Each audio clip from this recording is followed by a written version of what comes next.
not tripping. I go to the hole with the rock like Pippin. Yeah.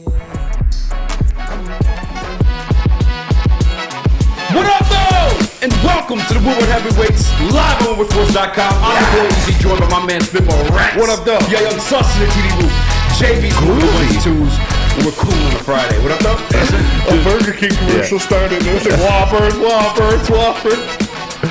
No free sponsors. No free sponsors. I was just saying this is groovy because last week you were cooking me for you were cooking me for my music selection or my you said vocabulary. You said groovy, yeah. You deserve to be cooked.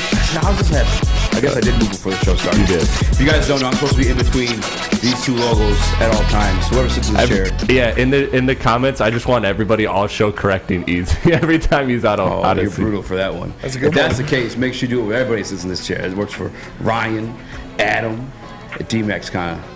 Yeah. D-Mac's good. He's lawless. D-Mac, the only thing with D-Mac is because he'll be like talking like this and then he'll sit up, and so I gotta like move the camera up and then he comes back down so I can put it down. But I'll tell D-Mac before he asks me every time before the show, am I good? And I just tell him, move to the right a little bit, and he's good. Spencer's A1 at it. You were crying before the show started. Me? You talking different than Mike than we were. Yeah, he said D-Mac was all time. Oh, he does. Yeah, he moves. Like I said, he moves when he's talking and he moves up and down, but he normally stays in the middle perfectly. So you got the good spot because yours is like just all like black. You know what I'm saying? So you're no matter where you move, you're good. What to do go. you mean? Yeah, what do you mean by that? Hey, that's a positive thing. What do you mean? I don't have that situation. You know what I'm saying? Especially if I lean and talk to you here. Yeah, you guys haven't just already. don't lean. Just use your head. Just move your head. How do you feel about that one, Smitty?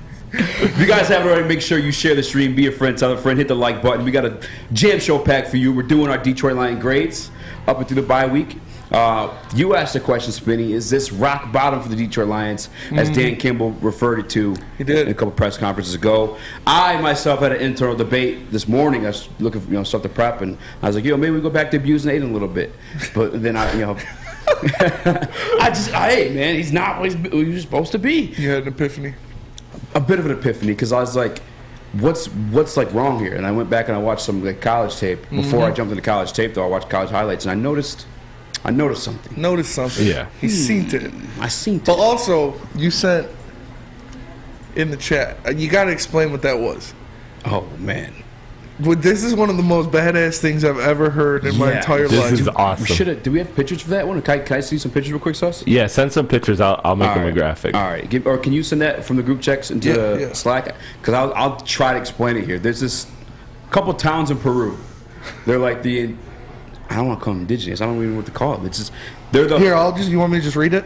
Yeah, go for it. The small Peruvian town of Santo Tomas celebrates Tacanuki every December 25th. Men, women, and children settle grudges with fist fights. Then everyone goes drinking together, ready to start the new year with a clean slate. So it's like a purge. Yeah. But just scrapping. Non-lethal. Non-lethal purge. You got knocked the out, man. Yeah, sounds pretty good to me. On December 20th, that's their Christmas. That's what they do for Christmas. I saw this. Dude, these old ladies are different type of boxes on Christmas. I'm gonna send these photos to you.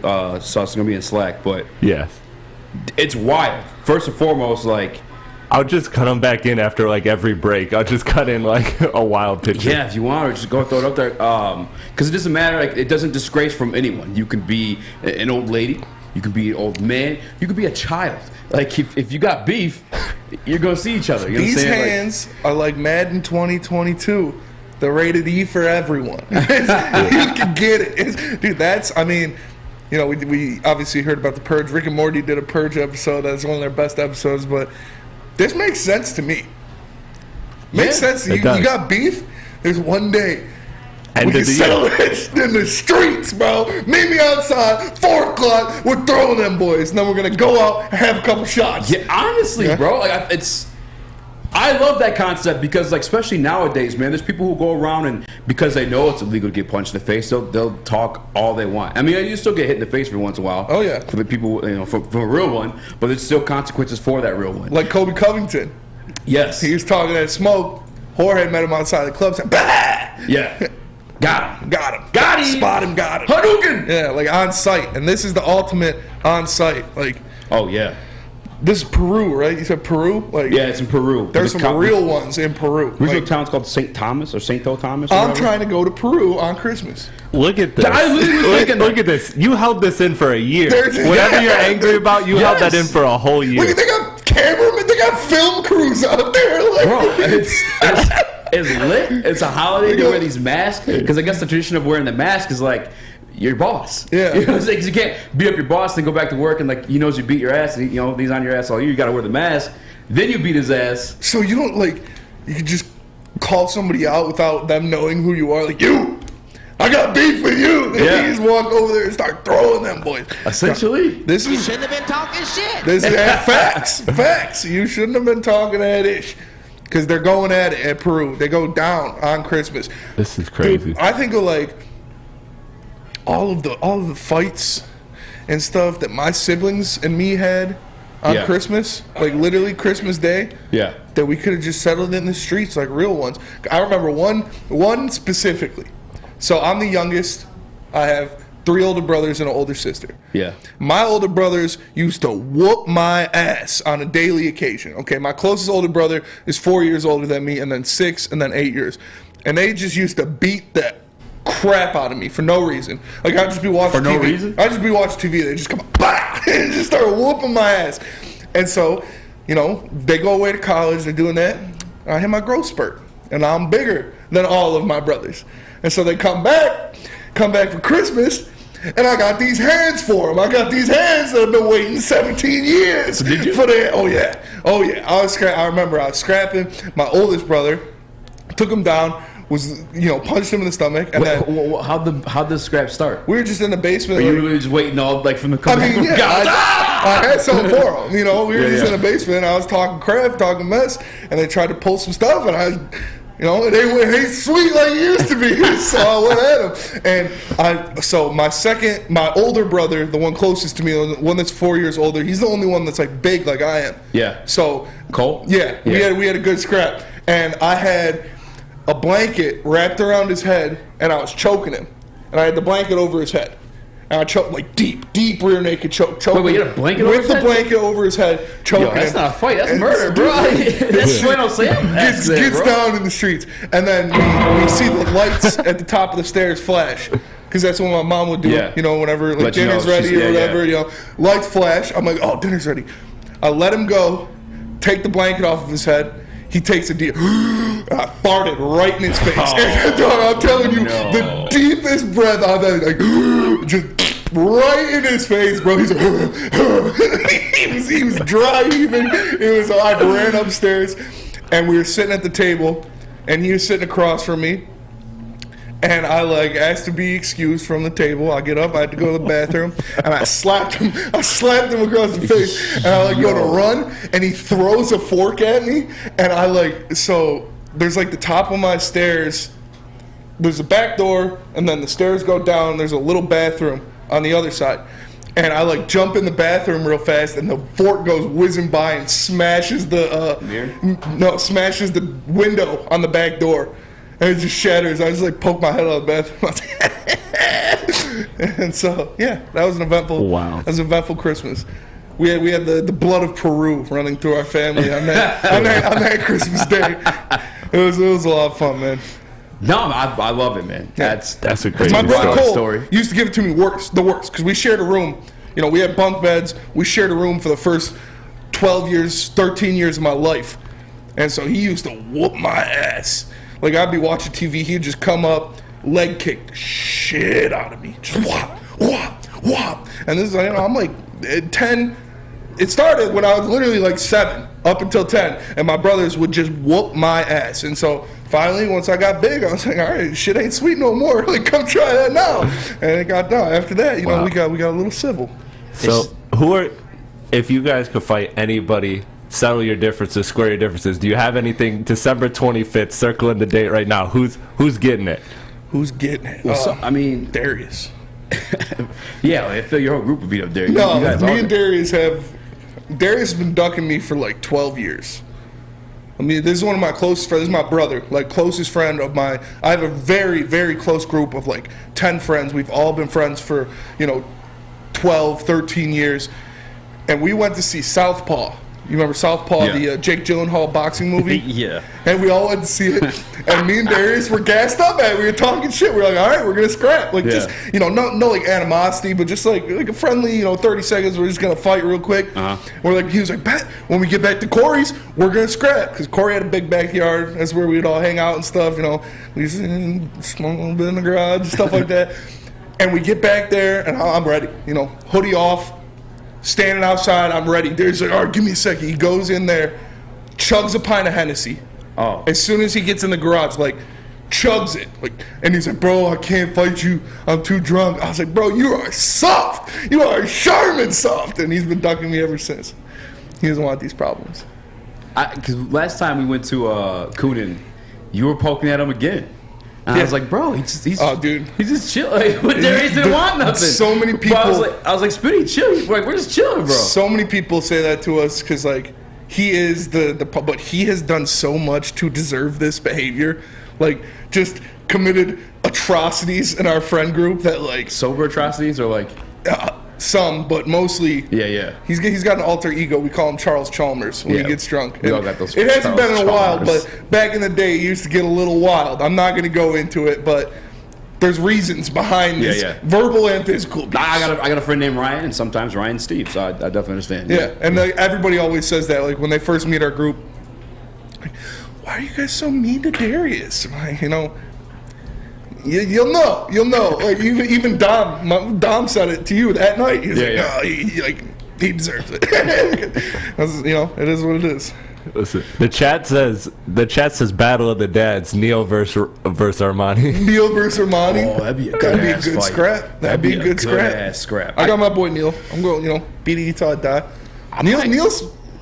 He works. He hits Planet Fitness every day. Man's got some guns on him. I might have to go with Armani. Yeah. Former all-star athlete via his words. Yeah. You know what I'm saying? He's talking about basketball, football, and we've seen spurts of it, by the way, too. You remember we picked up the ball at the at the midway, the wet ball. Yeah. Wet that boy on the money. I don't know, and I feel like Armani's got some pent up in him. He's just too nice all the time. He is. He's one of the nicest people I've ever met. But Neil, I don't know, man. I feel like Neil's got that Rocky Marciano, old white man, come on, put him up. He'll surprise somebody, but no, I'm riding with Neil for sure. Oh, I could see Neil getting his ass beat still talking shit. Oh, he would. For sure. He would. He'd never stop, man. Hair off the swivel. It's because he's got a little but we're still play that's not hard. Yeah. JJ's no Heisman. Yeah. Neil, I got Neil. I'm in Neil's corner. That's my guy. Who you got, Sus? Oh, see, just knowing them, I wanted to go Neil off rip because the Planet Fitness, but I don't know. You kind of talked me into Armani. There is that thing about there are some nice guys that just you don't expect them to have it in them, but they got it. Yeah, and we're gonna get into more of this. We got like Eazy said, we got a jam-packed show for you guys, live only on WoodwardSports.com. So make sure you tap in. But if either of these guys, Neil or Ryan, are trying to prepare for their death match, they have one place where they can go and get in shape, and that is Planet Fitness. Because Planet Fitness is offering $1 down and $10 a month. Today's the last day, so you got to get there fast. Make sure you get in on those savings. You can join in club or online at planetfitness.com. And remember, Woodward Sports is broadcasting live from Planet Fitness on Ryan Road in Sterling Heights all day Wednesday, October 26th. You can win prizes like Michigan versus Michigan State tickets, including a free 1-year Black Card membership. We're also giving out signed Darren McCarty jersey. We're giving out a signed Braylon Edwards jersey. So make sure you come in and chill with all of Woodward Sports at Planet Fitness, where your fitness is essential. We are the Woodward Heavyweights. We'll be right back. At work and at home, we're there with smarter security solutions. Featuring complete automation with customized alerts and more. For over 90 years, we've been the company that's been counted on to protect what matters most, all with personalized service and care. Right now, for a limited time, receive a free video device plus free installation with a new home system. Guardian Alarm. We protect Michigan. When you need apparel, there's only one place to go. Big Frog in Novi. With no setup fees, no artwork fees, no minimum, and a 24-hour turnaround, you can have your whole team outfitted in no time. Embroidery, direct-to-garment, vinyl, and screen printing, Big Frog has it all in all the styles you want. So whether it's a sports team, fundraiser, school event, or corporate needs, Big Frog is your one-stop destination. Visit bigfrog.com/Novi or call 844-4-BIG-FROG. OddsTrader.com is the website for your game day bets. Play-by-play updates, live scores, and the best price on every game from multiple sports books. Guys, I tell you this all the time. If you're gambling with your money, be smart. Shop for the best odds and maximize your winnings at OddsTrader.com. Go to OddsTrader.com right now for your best bet. God did. What up, though? Welcome back to the Woodward Heavyweights live on WoodwardSports.com. I'm your boy Easy, joined by my man Spin More Rats. What up, though? We got Young Sus in the TV booth. JB Smooth, the ones and twos. And we're riding through on a Friday, man. That's an interesting segment. Now we're talking, internal fights. This always happens at Woodward Sports. 86% Neil Rule. Neil, dude, I'm telling you. I like the comment from Paul Thomas in the Woodward Sports chat. He says, I'll go with Neil because he'll tuck the .38 caliber in his pocket in case it doesn't go up. I can definitely see that. I can definitely see that. Yeah, we'll keep those things internally for sure. I prepped the show today, Spinny. It's like a lot of the first half hour. Mm-hmm. And I was kind of like, it's a bye week. There's not much to talk about Detroit Lions that we haven't already talked about. And I was like, hey, did we go back to abusing Aiden Hutchinson? and doing my homework in that, like, hey, what can I beat him up about? I went back and I watched the tape, and first and foremost, with the double team stuff that I keep seeing all over Twitter, I think it's an ESPN graph. It has the pass rush win rate versus like the double team rate. Mm-hmm. And then Aiden's like right there at the bottom right. I mean, he's getting double teamed a lot, but he's not winning a lot of the double teams. And then I dig deeper, right? Because you watched the Seattle game. Yes. We've watched the Patriots game. Did you see a lot of double teams? No. I'd have to go back and look at his reps. There aren't a lot. So I'm like, okay, where's this stat coming from? Find out it's anytime more than one lineman makes contact with you. And I'm okay, now it makes sense. Like, this guy's in there getting knocked around like a pinball. That means two guys are making contact with him. And then counts as a double team per ESPN. This is what my beef with advanced analytics is stuff like that. The same way that my guy Jeff Okuda got that PBU and that pass with Devontae Smith where he just fell down. It was just like in the way. Yeah. And that's, oh, wow. Yeah. Oh, man. I switched chairs with you because Braylon said that was a good one. It turns out, no, this is still a bad one. Nonetheless. That's what you get. That is what you get. That is what I get. But anyway, I'm trying to figure out what the hell is going on with Aiden Hutchinson. I want to know, because obviously you brought it up. You want to blame the coaching. A lot of people say he's double teamed. And I obviously debunked the double team thing, in my theory at least. And then I went back to when he was good, his college tape. Aiden was a dog in college. 14 games played last year in Michigan, 14 sacks. Yes. He was a beautiful edge rusher, man. He was that's part of the reason he was drafted number 2 overall. Mm-hmm. I can't hate on him in his run game in the pros because I think he plays the run fairly well. It's just, he's playing it well. The pass rush is awful. Sus, can you do me the favor of putting up that first graphic? Actually, doesn't matter which one. Yeah, part 1. Yeah. Spinny, got you. Tell me what stance you see Aiden Hutchinson in this graphic. Looks like a 2-point. Looks like a 2-point stance, huh? It does. Yeah. And I'm watching again, and again, these are pass rush reps I'm watching. 14 sacks, watched them all. Pull up this other one. Yeah, got you with the other one. Here's the other one. What kind of stance is that, Spinny? Looks like a 2-point. Looks like those arms are hanging. I actually have some stats on that, some numbers. Last year, the Detroit Lions ran a 3-4, if not mistaken, which obviously gets your edge rushers in that 2-point stance. And Aiden did have a lot of 3-point stance plays too. Again, more so that was for the run, and Dan Campbell noted to that. But why are we trying this? Yes.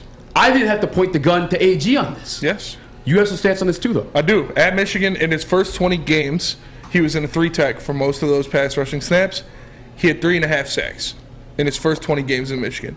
So you could say, that, he's young, stuff like that. But still, 20 games, 3.5 sacks in the 3-tech. And then his senior year, they moved him to that 2-tech, and he ended up with 14 sacks. He personally said, coming out of his senior year, I absolutely loved being able to play in a 2-point stance. Yeah. And Dan Campbell has been on record saying we're open to whatever is most comfortable in regards to having him in a 2-tech or a 3-tech.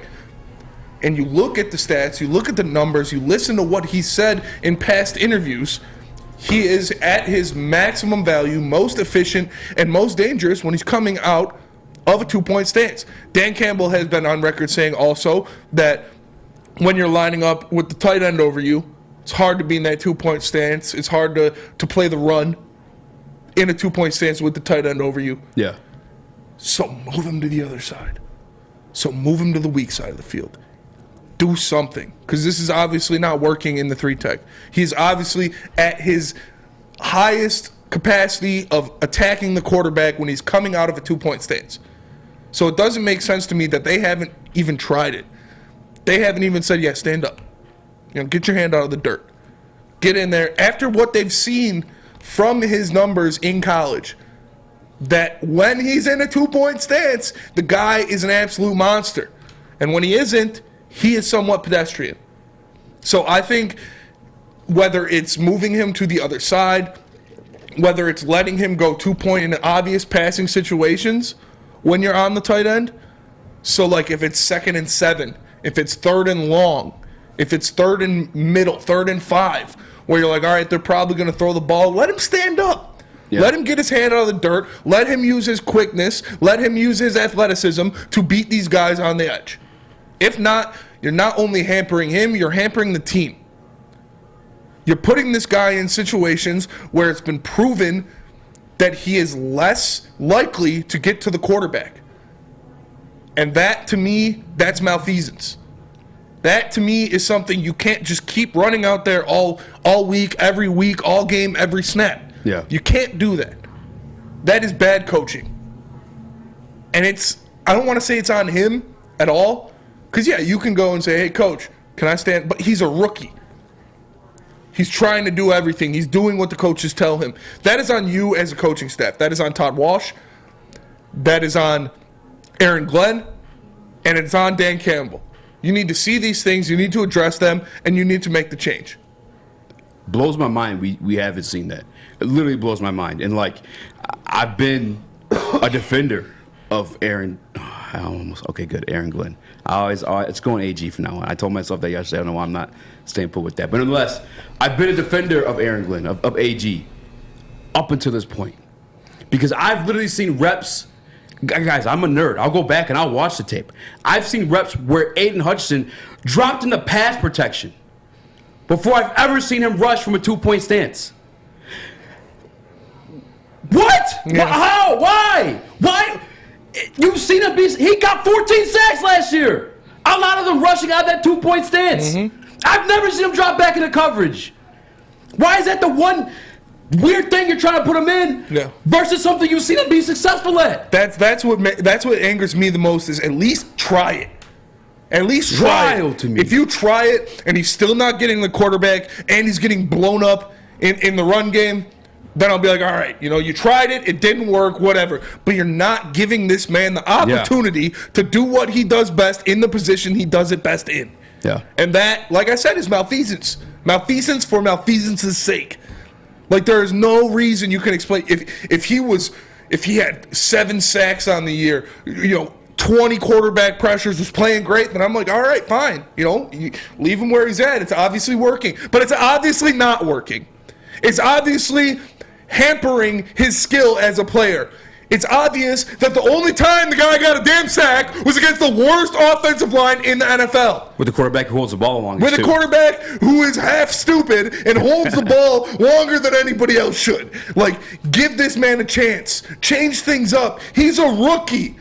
Let him work. Let him try different things and see what works. You're going to tell me you know best. I know best. Look at the damn tape when he was a Heisman finalist.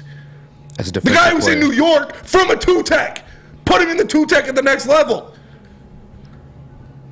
JB, you're a big college football guy. Yeah, what's up? Did you notice that back? I mean, a lot of the pass rushing reps he got and the sacks. Oh yeah, from that 2-point stance. Back in his days at Michigan, yeah. I mean, and he showed out. He balled out, as you guys said. Which is the thing that kills me the most about the transition from these college athletes to the NFL. That time period in between the draft when they get picked up, it's like, all right, we're going to send you to this, performance center to enhance and coach you up to your NFL best. Like, why are you changing this person's mechanics of what was working in college to not try and see if it, turns over the same way in the NFL. It just kills me so much because you are not allowing him to be at his best, I feel, if I'm coming for AG on this one. But also it goes for Aiden at the same thing. Like, I don't care if you're a rookie. Damn that. Step up and be like, hey, yo, coach, this isn't working. Whatever you was teaching isn't working. How about we try this? See if this works. See if we improve on the next game, or if I get to the quarterback by doing this. Just try new things. Like, you don't have to be narrow-minded and one-minded just to this one offense that you're trying to run. Just try something new. And I'll tell you this right now. Coming out of the bye week, you know what the Cowboys are going to do? They're going to get after the quarterback. They're going to be in that backfield. With Micah Parsons and DeMarcus Lawrence, they're going to be harassing your quarterback. So if you want to win, if you want to put yourself in a position where you can win that game, you need to do the same damn thing to theirs. You need to even the slate. You need someone in Cooper Rush or Dak Prescott, whoever it is. You need someone in their face all game. And right now, we don't have that person on our team. So we need to change some things around. Like I said, whether it's moving him to the weak side and putting him in a two-tech. Hopefully, when Pascal's back, that'll help him create some more pressure, get some help on that defensive line. But, man, just putting him out there through 5 games and having him do the same damn thing in the same damn spot that's obviously not working is complete lunacy. That's the thing for me, too, is, like, that's part of what made him a number 2 overall pick, was him producing from that stance. It's like, why do you take that away? Or not even experiment with it, especially considering the fact that, like, that was what your defense was built around last year. Yeah. And you had these young guys that obviously were struggling to, get that new defense down in the beginning of the year. I got smoke for AG on that one. I really do. Todd Ross and AG, but ultimately AG, he's the one that decides the scheme. Mm-hmm. He's the one that went from a 3-4 to a 4-3, or 4-2, I should say. Like, that's on him at that point. Now, don't get me wrong. Aiden definitely rushed out of the three-point stance, too. Yeah. And from the interior and all the same stuff we see him do here on the 4-3 defense we have now. 4-2, I keep saying 4-3. But he was most successful. A lot of the highlights come from when he was in that 2-point stance. And you got to put your players in positions where they can succeed. That's something I thought AG did. That's something I credit him for. When we saw Jerry Jacobs come out the woodworks. When we saw Tracy Walker then again become a player you want on your team. Like, I'm questioning AG at this point. I got smoke for AG. And you know what? Phone lines are working today. Right, JB? We tested those out? Yep. Tested them early. They are working. So call in when you can. If you got something to say, if you want to talk to the guys, we're here for you. It's in the chat. We want to hear what you guys got to say. But before that, Sus, I want to hear what you guys say about Chili Peppers tanning. Okay. Let's talk about it. Let's talk about Chili Peppers tanning. I'm Chris, here to talk about Chili Peppers Tanning, where you'll find the cleanest salons in the D. Spotless, sanitized, trained, certified tanning professionals. Join the Pepper Club for all the best deals. They'll beat all competitors by $5. $5? $5, Spinny. That's how I know I'm making it with these ad reads. He's backing me up now. I'm getting them ad libs. Don't forget to pick up the Australian Gold, Designer Skin, Caltan, and Swedish Beauty Lotions. Chili Peppers Tanning, the hottest bulbs, the hottest deals, the darkest tans. 27 locations and more coming. We are the Woodward Heavyweights. We'll be right back. For a limited time only, all new burgers and loaded fries at Big Boy. It's not a Slim Jim, it's the Big Jim. The chili cheese is such a tease. Guess what else is new? The bacon blue. How about upgrading those fries? Chili cheese fries, baked potato fries, nacho fries, what will it be? Satisfy those taste buds at Big Boy. 3 NBA championships. Detroit fans were there. 11 Stanley Cups. Detroit fans were there. 4 World Series wins. Detroit fans were there. And that one Lions playoff win in 1991, yeah, Detroit fans were there. Woodward Sports, where the fans are. What up, though? Welcome back to the Woodward Heavyweights live on WoodwardSports.com. I'm your boy Easy, joined by my man Spinmo Rex. What up, Young Sus to the TD booth, JB Smooth with the 1s and 2s, and we have what I hope is going to work as our first caller today, Salty. Are you there? Can you hear me? Yo, I can hear you. Let's go! We got the phone lines working, ladies and gentlemen. Yes, Salty, what's going on, man? Appreciate you calling in. What's up? I just want to start off. Man. Appreciate y'all on them shirts. That shirt is bomb, it's fire, it's comfortable. Appreciate you, man. Hell yeah. Y'all need to do that again, man. Appreciate y'all. Gotta get some hoodies going. But I was calling in about the Hutch news, okay, and about y'all discussing Hutch, and we have to face a fact here, y'all. Hutch is going to be an average defensive end, okay? I don't know any top 2-pick defensive ends that come in the league and don't at least flash something to you, right? Like, I get trying to scheme him open, get him out of 2-point, but if he's a number 2 pick overall, man, he should at least flash something on somebody, right? Yeah. No, 100%. He shouldn't need, you know, a whole year of coaching in order to show us something, right? For the number 2 pick, this is big news, you know. And do you put that on Brett Holmes? Not necessarily. I mean, eventually, yes, but he hit enough on his picks, right? Like, a lot of guys are saying, like, oh, Penei Sewell's been a great gold jacket player. But my question is, how many wins has that gotten for us over the last 2 years since we had him, right? Penei's a great player. I'll give it to him. But you passed up on, you know, Michael Parsons, who changed their whole franchise's defense. Yeah. And it's literally getting them wins compared to a great right tackle wins you what? Nothing, right? Yeah. We won what? So, you know, it's all about what you pick, where they get picked at, and what, you know, immediate impact do they have on your franchise. And Hutch is just going to be an average guy. I mean, until I see otherwise. Now, he can flash, right? Yeah. I have, you know, we can change our position on that. But as of right now, do whatever you got to do to get him some sacks. But he's looking pretty average. Yeah, for sure. Salty, I appreciate you calling in, man. I appreciate you rocking the merch. Stay tuned. I think we're going to work with some other guys, and because I wasn't that great at getting distributing out as fast as like everybody needed it. So we'll come out some hoodies, but we get some partners. Appreciate you, man. Thank you for calling in. For sure. Appreciate y'all. Have a good one. So he does make a point there that, you know, you want to see these moves. You want to see these elite pass rush traits out of Aiden Hutchinson. And in the Woodward Sports chat, Epic says he flashed against the commies. He did it against Wentz, you know, but a lot of that was he fell into at least 2 of those. Yeah, part of it might be for the whole Hutch situation too is, I gave him the 2-point stance argument, but he did rush out of the 3-point stance as well. But going into the draft, like what we were told was that he's the most pro-ready guy. Yeah. He is the guy that, hey, you know, the ceiling may not be what you want it to be, but he's for sure going to be like this. Yes. And it's not looking that way. We're also told he's one of the smarter guys. Mm-hmm. We heard this from Dan Campbell during training camp itself. He said, hey, if you beat him with one move, he's not going to go back to that move. We're now watching in-game former NFL players, live broadcasters now, during the game saying, hey, he's not going to any type of second move. Mm-hmm. And it then gets concerning. It is concerning. There's a point, and actually I want to shout out to my guy, Dergo Mabi. I watched this video today. It's hilarious, by the way. He's crazy YouTuber, but he's breaking down film from the Patriots game. There's one game where he was literally getting blocked with one hand. Yeah.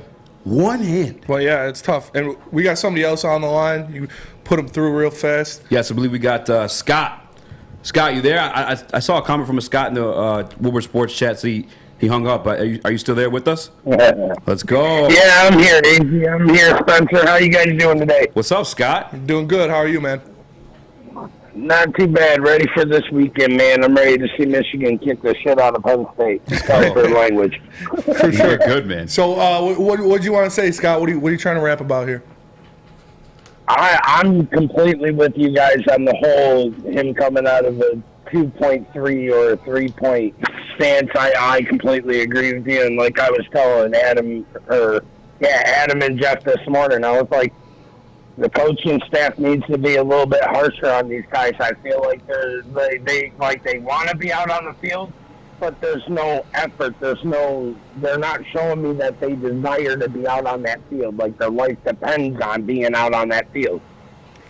Yeah, no, it's for sure. You need to see, you want to see these guys be motivated by their coaching staff. You want to see, Aaron Glenn, like I said, not only making some changes, but doing something. Put him down for a series or two. We talked about that. We talked about the snap count. Yeah. Put him down for a series or two if he's not performing. Give him that hunger back. Give him that fire back. You need to see things like that out of your coaching staff to inspire these young guys, especially the number 2 overall pick. Yeah, 100%. Yep, I completely agree with that. And I was telling my uncle that coming into the draft, and they picked Hayden Hutchinson over Thibodeau. He was like, "Oh, that was a stupid fucking move."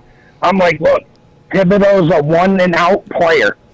You need a 1-2-3 down defensive tackle or a right end that can get to the quarterback, and Hutchinson is your plug-and-play player right now."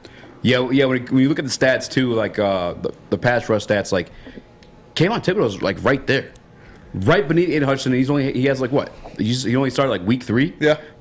One more thing before I let you go, Scott. I see you had to take on the Monty and Neil Rule fight. Who you got in that one? I got Neil Rule on that. Sorry, Ryan. Appreciate calling in, Scott. Appreciate you, Scott. Thanks for calling, man. Have a good weekend. You too, You brother. do the same. All right, we have one more caller here. I don't have a name, so it may be a prank call. Let's see.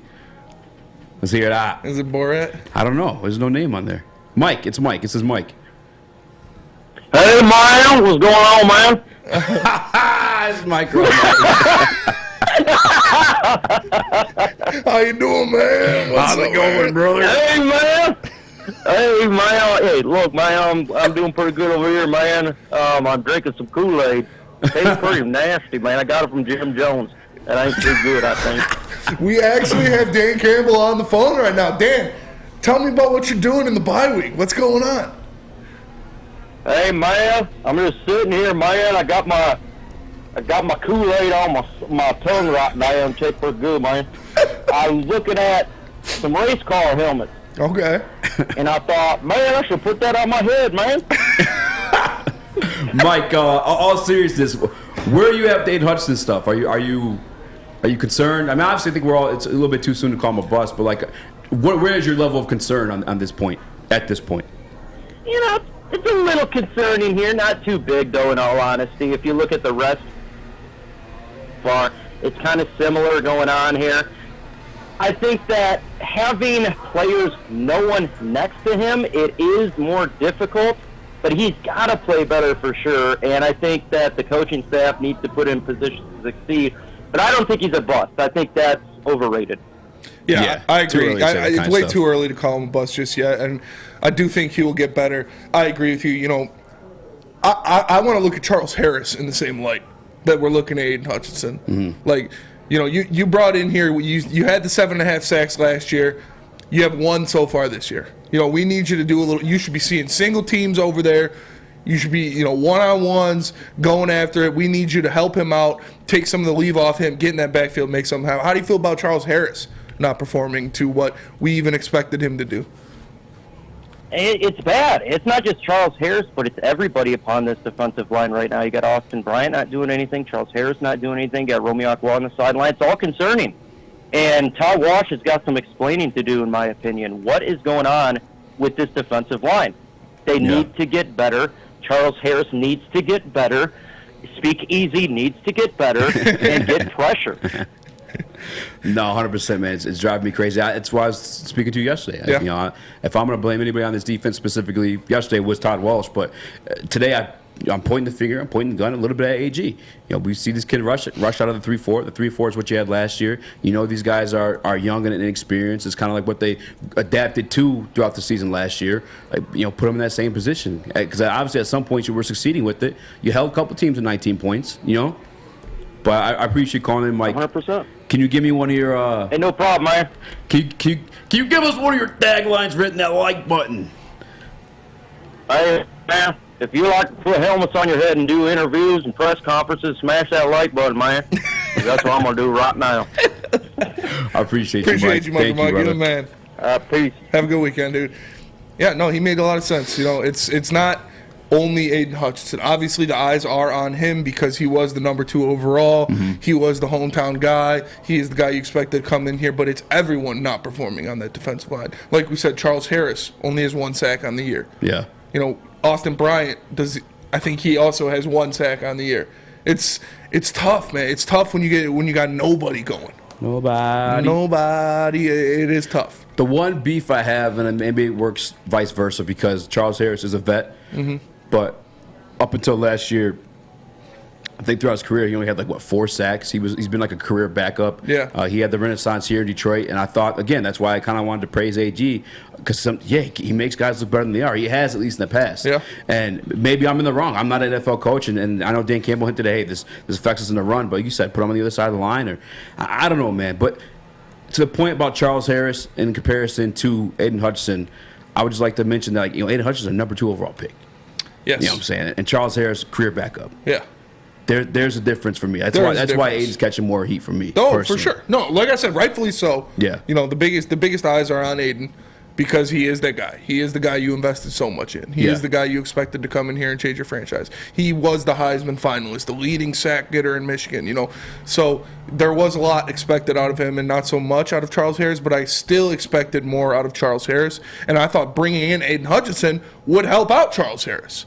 It would give him more one-on-ones. It would give him more opportunities to show us that he can do something. But as of yet, we aren't seeing anything. And if you're struggling to wrap your mind around what is going on with this Lions defensive line, you might need a little bit of help with that. And we have the place for you, and that is SMA, or the Sports Marketing Agency, because the Sports Marketing Agency helps spread awareness about mental health and substance abuse. Their new podcast, This is the S Word, helps fight the stigma about seeking help. Trust me, guys, I used to work in this field. I know stigma is a huge thing that is hampering these people from coming forth and giving the help they deserve because they feel like they'll get judged for doing just that. So if you are struggling or know someone who is, make sure you go to thesportsma.com and get the help you deserve. We are the Woodward Heavyweights. We'll be right back.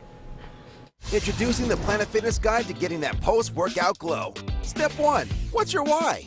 More epic energy? Better sleep? Blow off steam? Step 2.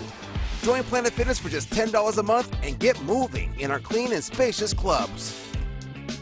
Step 3. Bask in that post-workout glow. Join Planet Fitness today for just $10 a month. Join today at any of the 50-plus Detroit area locations. We don't like to brag that we are the toughest sports network in Detroit, but we do have a guy named Darren McCarty on our side. Lemieux and McCarty, who've had a good knockdown drag up. There they go, right on the whistle. They were talking to one another. Woodward Sports.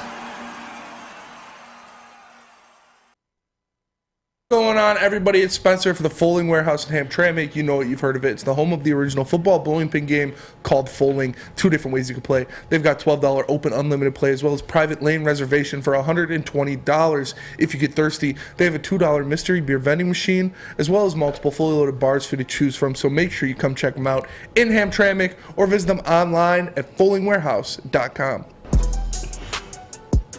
What up, though? Welcome back to the Woodward Heavyweights, live on WoodwardSports.com. I'm your boy Eazy, joined by my man Spinmo Rex. We got Young Sus in the TD booth. JB Smooth with the 1s and 2s. We have one more caller in the wings, and I kind of want to get to the Lions grades.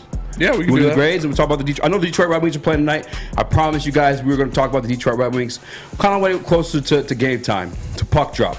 But nonetheless, let's get on to our caller here. I got to plug in my headset. I apologize. Let me hear him. Should be good to go, though. Hello? Hello? Hello? How you doing, man? What's your name? What do you want to talk about? My name's Wayne. Okay. The fake me a rule from the other day. Oh, for sure. I'm calling about Aiden.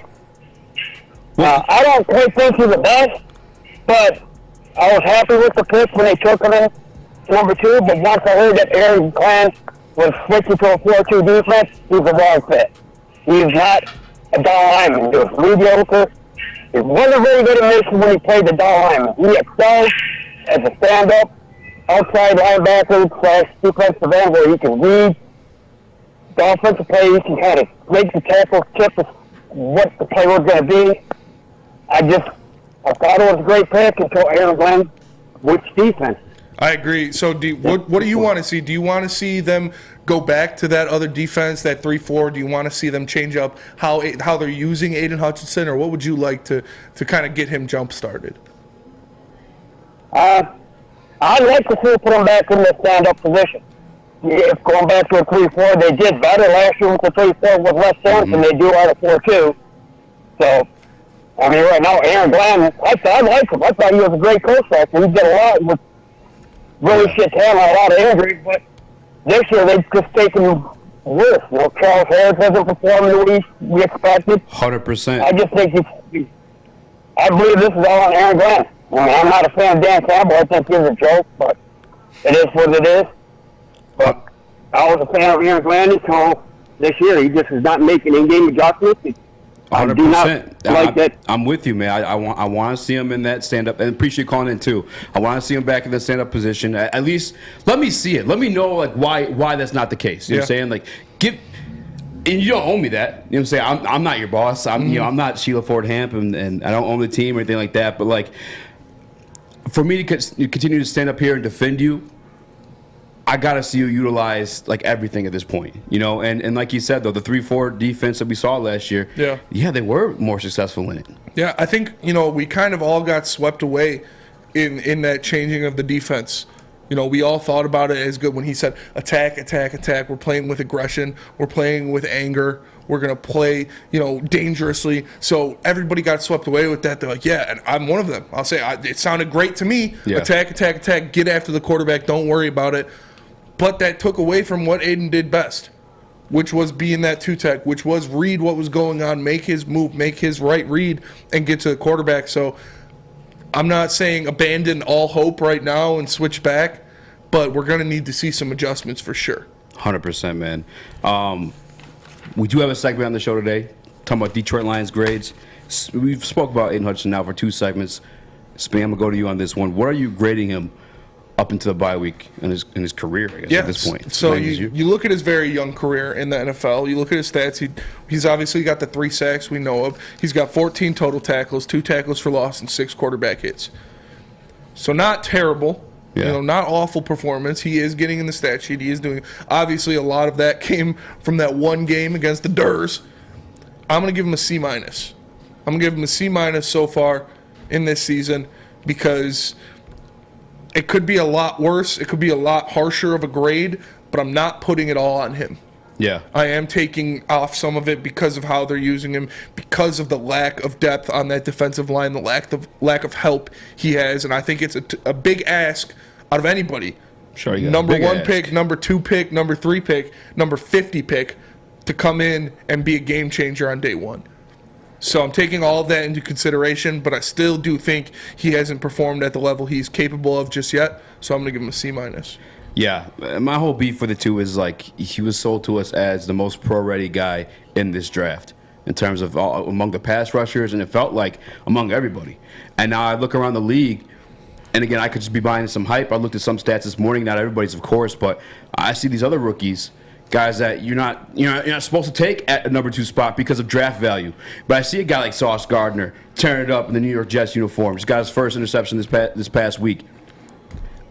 He's doing better than Aiden is at his position. He also has a lot of help around him. That Jets defense is pretty damn good. That's fair. Kayvon Thibodeau. Yeah. Catching up to Aiden Hutchinson in terms of like QB pressures. He hasn't got his official first sack yet, but I see him out there getting double teamed, triple teamed. I see him out there in coverage. Like that's the one thing, Kayvon, like he could have been utilized multiple ways. Mm-hmm. It just hurts to see, man. So for me, without being too harsh, I got to go with the C- as well. Mm-hmm. Who's next up on the list, Spinning? Next up, we got your boy. Who that? The man, the myth, the legend, Jared Goff. Ooh. Jared Goff having a big year. He has made some costly mistakes that we have noted, but I don't think anybody expected him to perform at this level. Yeah, that's fair. So far, he's going out there. He's doing things that he needs to do. Obviously, you can clean it up a little bit with the turnovers, but I'm not going to, that happens. I'm not going to put that on him or hamper him. Everybody turns the ball over unless you're Aaron Rodgers. Yeah. You look at his stats so far. He's completing damn near 60% of his passes. He's got 1,355 yards, 11 touchdowns, 4 interceptions. And that is without scoring a point in their last game. Yeah. So I got Goff at a B, solid B. Because I think there is some things that he could clean up. Obviously, the pick 6 is not great. Yeah. He looked frazzled in his last game, but that is, you're going against Bill Belichick. He has your number. Not going to hold that against him. Goff, I got him with a B. I'll give him a B+. Yeah. Because I think he is performing well. I think he is exceeding my expectations, obviously, and I think he's going to hopefully continue that for the rest of the season.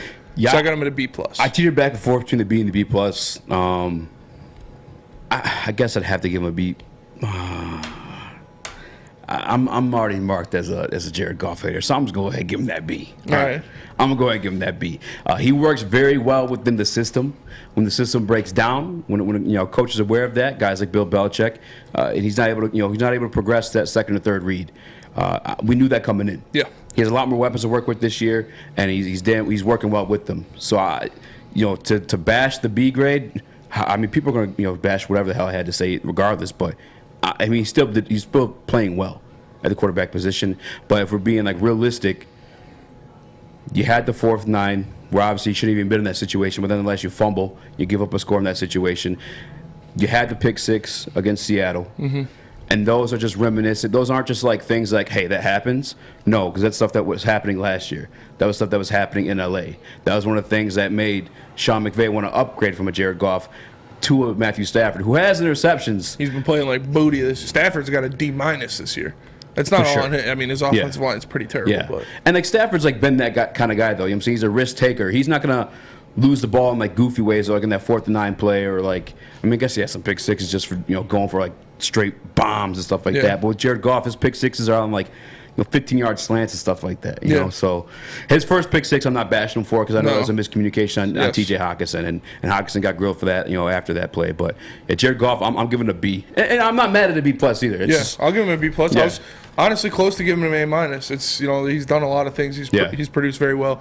In the Woodward chat, Cornelius T says Goff is not the problem. No one is saying Goff is the problem. No one's saying Goff's the problem. No one is saying Goff's the problem. He's not the problem. He's just not the answer. Over-exceeding my expectations. I expected him to have a better year. We said this, both of us said this before the season. 100%. We expected him to have a better year, but the guy's on pace for, almost 5,000 yards and 44 touchdowns?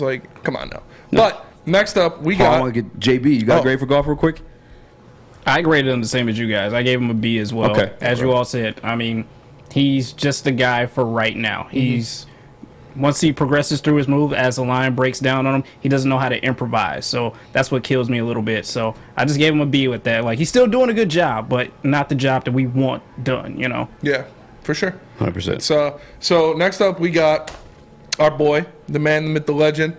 Everyone's the man, the myth, the legend. Malcolm Rodriguez. Yeah. He has been playing, very well. We expected him before the season to fight for that starting spot. I think 4 weeks into the season, I expect him to take that starting spot. He did it from game 1. He's been out there performing. He has been by far the most consistent player on this defense. You look at his stats. He's got a forced fumble. He did that on special teams in the last game, or was that against Seattle? I think that was against Seattle when he had the forced fumble on special teams. Yeah. But he has 39 total tackles, 30 solo tackles, 4 tackles for loss, 2 quarterback hits, and missed an interception by an eyelash. Malcolm, I give him an A-. I'd almost give him a flat A because you bring him in here. He's a 6th-round pick. He's a rookie. He's doing everything you've asked of him and more. He is the best linebacker on the team. He's probably the best defensive player on the team through 5 weeks. I didn't expect that. I expect him to be good. I didn't expect him to be this good. Yeah. He's out there. He's overperforming everyone's expectations of him. He's playing at a high level. He's doing it consistently. There are some things he can clean up, obviously, but that, comes with being a rookie. It comes with learning the NFL, learning different reads, learning different things. But, the guy goes out there, he makes plays. And, I got him. I'll give him a flat A. Yeah, I got it. That's what I have too, actually. Yeah. And we didn't look at each other's sheets beforehand, so I got Malcolm Rodriguez with the A. He can only do what's asked of him. He is in his rookie year. He can't be Superman for you, and even Superman can't be Superman for you. Football's a team sport at the end of the day. You can only do what your assignments are. Yeah. You go to his first game, in which he started, by the way. It's phenomenal for him coming out of the 6th round and then making an impression. Because Brad Holmes, I forgot, Ray Agnew, they had a press conference at the beginning of the season, and they're we thought he was going to be a full-core special teams guy. I mean, that's what we saw in him initially, I'm saying, to make his impact on the team. No, he's making his impact on the team right away at his position he was drafted at, linebacker. And you heard Dan Campbell say it in the very first week, no MAs. Now, I watched a little bit of tape, and I saw him slip up a little bit against the Patriots game. That's the Patriots? You know what I'm saying? And he's a rookie. That thing's going to happen. JB, what are you grading Malcolm Rodriguez thus far? I gave him a B+. I'm grading him on that, that rookie curve, because as you guys said, yes, grading him on that rookie curve. And to me, he just seems like a person that's picking up things a lot quicker, a little bit faster. Like he knows what to do, and he's only doing what he's being asked as well too. He might be picking up things a lot quicker than Aiden, which I don't know. Maybe Aiden could take a lesson from him on what other things he could try and work on a little bit more. But like I said, he just seems to be picking up things a lot faster. For sure. And next up, you put Kirby Joseph on there. I did. I gave Kirby Joseph there's another name before him. You want to go to jump to that one? Oh yeah, my bad. I gave Kirby Joseph like an NA, like an incomplete. Oh, he got a fat F. Like I gave him a fat F. We've seen a game out of him. I need to see more than a game before I'm going to grade his season. Hey, in that game, boy got an F. Jeff Okudah is who you have up here. You look at what he's done. Yes. He has 3 pass defenses, 24 total tackles, 19 solos. On 33 targets, they're completing 67% of their passes against them for 287 yards. That is at a clip of 8.7 yards per target. Jeff Okudah, I'm giving him a C+. I think he started off very hot, started off very good. Those first 3 games, he performed very well. These past 2, he struggled a little. He obviously got injured in the last game, got taken out. But before that, he was struggling a little bit. We saw him struggle mightily against the Seahawks. And again, not all on him. A lot of it resides on the lack of pass rush. Yeah. I'll give him that. But I'll give him a C+. I think he proved that what he can be. He proved what he can be in this league in the first couple games. Hopefully he comes back healthy. He's fine. He gets back to that. And with the help of the pass rush, this grade could go up a lot. Yeah. For sure. But right now I'm going to give him a C+. Yeah, actually, we're not too far apart. I actually gave him a B-. I think he's been tasked with some tall tasks. I mean, he's been asked. It wasn't asked of him in week 1 because, he kind of emerged in that way. He wasn't even guaranteed to be a starter this year. And then as the seasons progressed, he's been tasked with guarding the number 1 wide receiver. Now, in his case when it's Justin Jefferson, yeah, you get a little bit of safety help, but he still played his part in allowing the safety help to even be there for Kirk Cousins to look away just in general. Jeff Okudah, is he going to be elite in his NFL career? Probably not. I can't tell you that for sure. But will he be a starter for you? Yeah. I think he could be a starter on possibly even other teams too. Jeff Okudah, I gave him a B-. Again, he's tasked with guarding the best guys, the DK Metcalfs. He did slip up then, and that stuff's going to happen just in general. You saw that happen with Jalen Ramsey at the beginning of the season. But along this season, B-. Again, not going to be elite for you, but he's there. I know he was allowed the 15th most pass among cornerbacks, the 19th across all DBs, all defensive players. He's allowed 11th most receptions on a 70% catch rate. Not bad defense. Yeah. And that's part of it too. He's tied 5th for the most PBUs, and he's allowed 0 touchdowns. I think that's worthy of a B to B-. So Jeff Okudah, B-. JB, what do you got him real quick? Same as you, Easy. I got him at a B-. Okay. Speaking of which, I'm going to tell you guys. I was looking at the wrong read. I got the page switch. But if you guys need a haircut, so you're looking good because the Red Wings do play tonight, and we're going to get into that after this break. If you want to go down to the Red Wings game looking your best, make sure you go into Lady Jane's first. Because, as you know, we broadcast the show live from the headquarters. Lady Jane's Haircuts for Men in Birmingham. It's definitely awesome when I get off the show. If I want to sit in one of those chairs, maybe take an inch or 2 off, clean up the dead ends, I know my girls, Bethany or Alyssa, will take care of me, so I highly recommend you get into a Lady Jane's Haircuts for Men near you and let them treat you like a king as well. They are open 10 to 8, 7 days a week. You can walk in anytime. Before you know it, your hair will be game ready. So like I said, man, get into a Lady Jane's. Open 10 to 8, 7 days a week. No appointment necessary because at Lady Jane's, it's wicked awesome. We are the Woodward Heavyweights. We'll be right back. The Sports Marketing Agency would not be who we are without great community partners like Higuera Health and Carol Zaniga. It's an awesome opportunity to partner with your organization. Higuera Health is a comprehensive behavioral health organization. We serve children through older adults with mental health, substance use, and developmental disabilities across Western Wayne counties, and really excited to now be in downriver communities as well. Give us a call at 734-458-4601. You don't have to go to the beach, man. You don't have to get your butt crack full of sand. You just need a little chili peppers, man, to get that glowing beach chili peppers tan. Woo! With 26 locations in the Metro Detroit area and more coming, Chili Peppers Tanning is where you'll find the cleanest salons in the D. Join the Pepper Club for the best deals on unlimited tanning. Head to chilipepperstanning.com. You just need a little chili peppers, man. Hey everyone, it's Chris here to tell you about Custom Health Centers.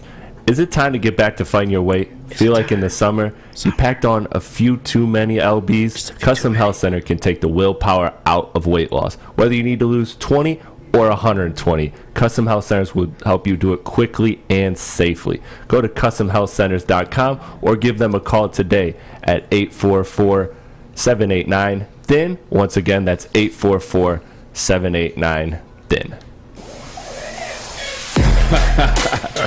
This is actually both the old lady one, actually. But real quick, what up, though? Welcome back to Woodward Heavyweights, live on WoodwardSports.com. I'm your boy Eazy, joined by my man Spinball Rex. What up, though? Sus in the TD booth. JB Smooth with the 1s and 2s. And we're rocking along on a Friday. The Detroit Red Wings drop the puck tonight on their season opener at home against the Habs. I know you guys been craving for it in the chat, so I better see you guys active. I put the phone number too if you guys want to call in, because I'm going to be keeping it real with you. We got Spinny in here who watches hockey. And that's about it. I'm very excited. You know what I'm saying? You guys want to help carry the show. Yeah. The phone number is in the chat. You got something to say, Sus? When it's time, okay. Let's spend good. I'm very excited. Let's Spinny cook. I'm very excited for this. You know, I'm a Red Wings star. I love the Red Wings. Love watching hockey. And we start up against the Canadians, who are 1-0 so far. They beat the Toronto Maple Leafs, obviously, in the first game. They got Jake Allen in net. And we're looking at a new look roster for the Red Wings. New look team. And two of the biggest offseason additions, I think, will play huge roles in this game. First up, we got a guy that is in our number one defense pairing with the lovely, the amazing, the beautiful Mo Sider. The guy's a cherry. But next to him, you got Ben Sherratt. Is that hockey talk? Guy's a cherry? Guy's a cherry, yeah. That's awesome. Ben Sherratt. A cherry? You got Ben Sherratt, who this has been a 20-plus minutes a game guy for the past 3 years. He was +4 in 20 games after he got traded to Florida last year. Like, the guy is a big bruiser. The guy is a defensive player, a defensive game setter. He is a guy that will go out there. He'll knock some heads around. He'll make the right plays. Last year, he had 130 block shots and 157 hits. Like, the guy goes out there. He lets people know he's on the ice. Yeah. He lets people know where he is, and he abuses people out there. And so I'm excited to see him next to Sider. Those are two guys that we obviously know. Mo Sider is the king of reverse checking. It's all over the internet always. People coming at him. He dishes the puck off, dips that shoulder down, and puts him on their ass. So I'm excited to see Ben Sherratt paired up next to Sider to even increase that level of defensive intensity, to increase that level of physicality in this young man. Very excited to see what Sherratt does out there in his first game for the Red Wings. Next up, I think the most important signing the Red Wings made, David Perron. You look at this guy, he's had a positive plus-minus in his last 5 seasons in the NHL. He has 194 power play goals in his career in the last 6 seasons. Going back to 2016 until last year, he's had 74 power play goals and 82 power play assists. The guy is an absolute weapon on the power play. He is an absolute monster out there. He will quarterback this power play for these young guys. It's so exciting to me to have guys out there like Raymond, like Bertuzzi, like Larkin. You have Mo Sider, and then you have David Perron quarterbacking that squad, getting these guys in position, making sure the puck is moving, making sure they're getting the best shot available. This is going to be awesome. The Red Wings special teams are going to be so much more improved from last year with just these two additions. With just Sherratt and Perron, you turn those special teams around. And I'm very excited to see what they do out there. More on Perron. This is a guy who takes care of the puck. Call Perron a moron? More on Perron. Next up, Perron. No, this is a guy who takes care of the puck. Yeah. He doesn't give it away much. Last year, 37 takeaways to only 18 giveaways. Very impressive. Obviously, he plays a lot on the power play, so those stats are kind of skewed. Obviously, more takeaways or more giveaways happen from defensemen because they're making those long dump-in passes through the center of the ice. But this guy, Perron, takes care of the puck. He doesn't give it away. And I expect him to have a big influence in this game. We talked about it on BDE. I think he is going to be the first goal scorer on this Red Wings team. I think Perron gets one through on the power play as the first goal for the Wings this season. I think the guy is going to have a huge impact, not only in special teams, but helping shape these young cats on the Red Wings. The same with Sherratt. Sherratt is going to bring the intensity. Sherratt is going to be that stable, stalwart next to Mo Seider on that first defensive pairing. It is going to be amazing to see those two guys. I'm telling you, if we see out there this third line the Red Wings have, they're calling them the Redwoods. It's Rasmussen, Sundqvist, and Soderblom. Soderblom 6'8", 6'9". Yeah. Rasmussen 6'6", 6'7". Sundqvist 6'4", 6'5".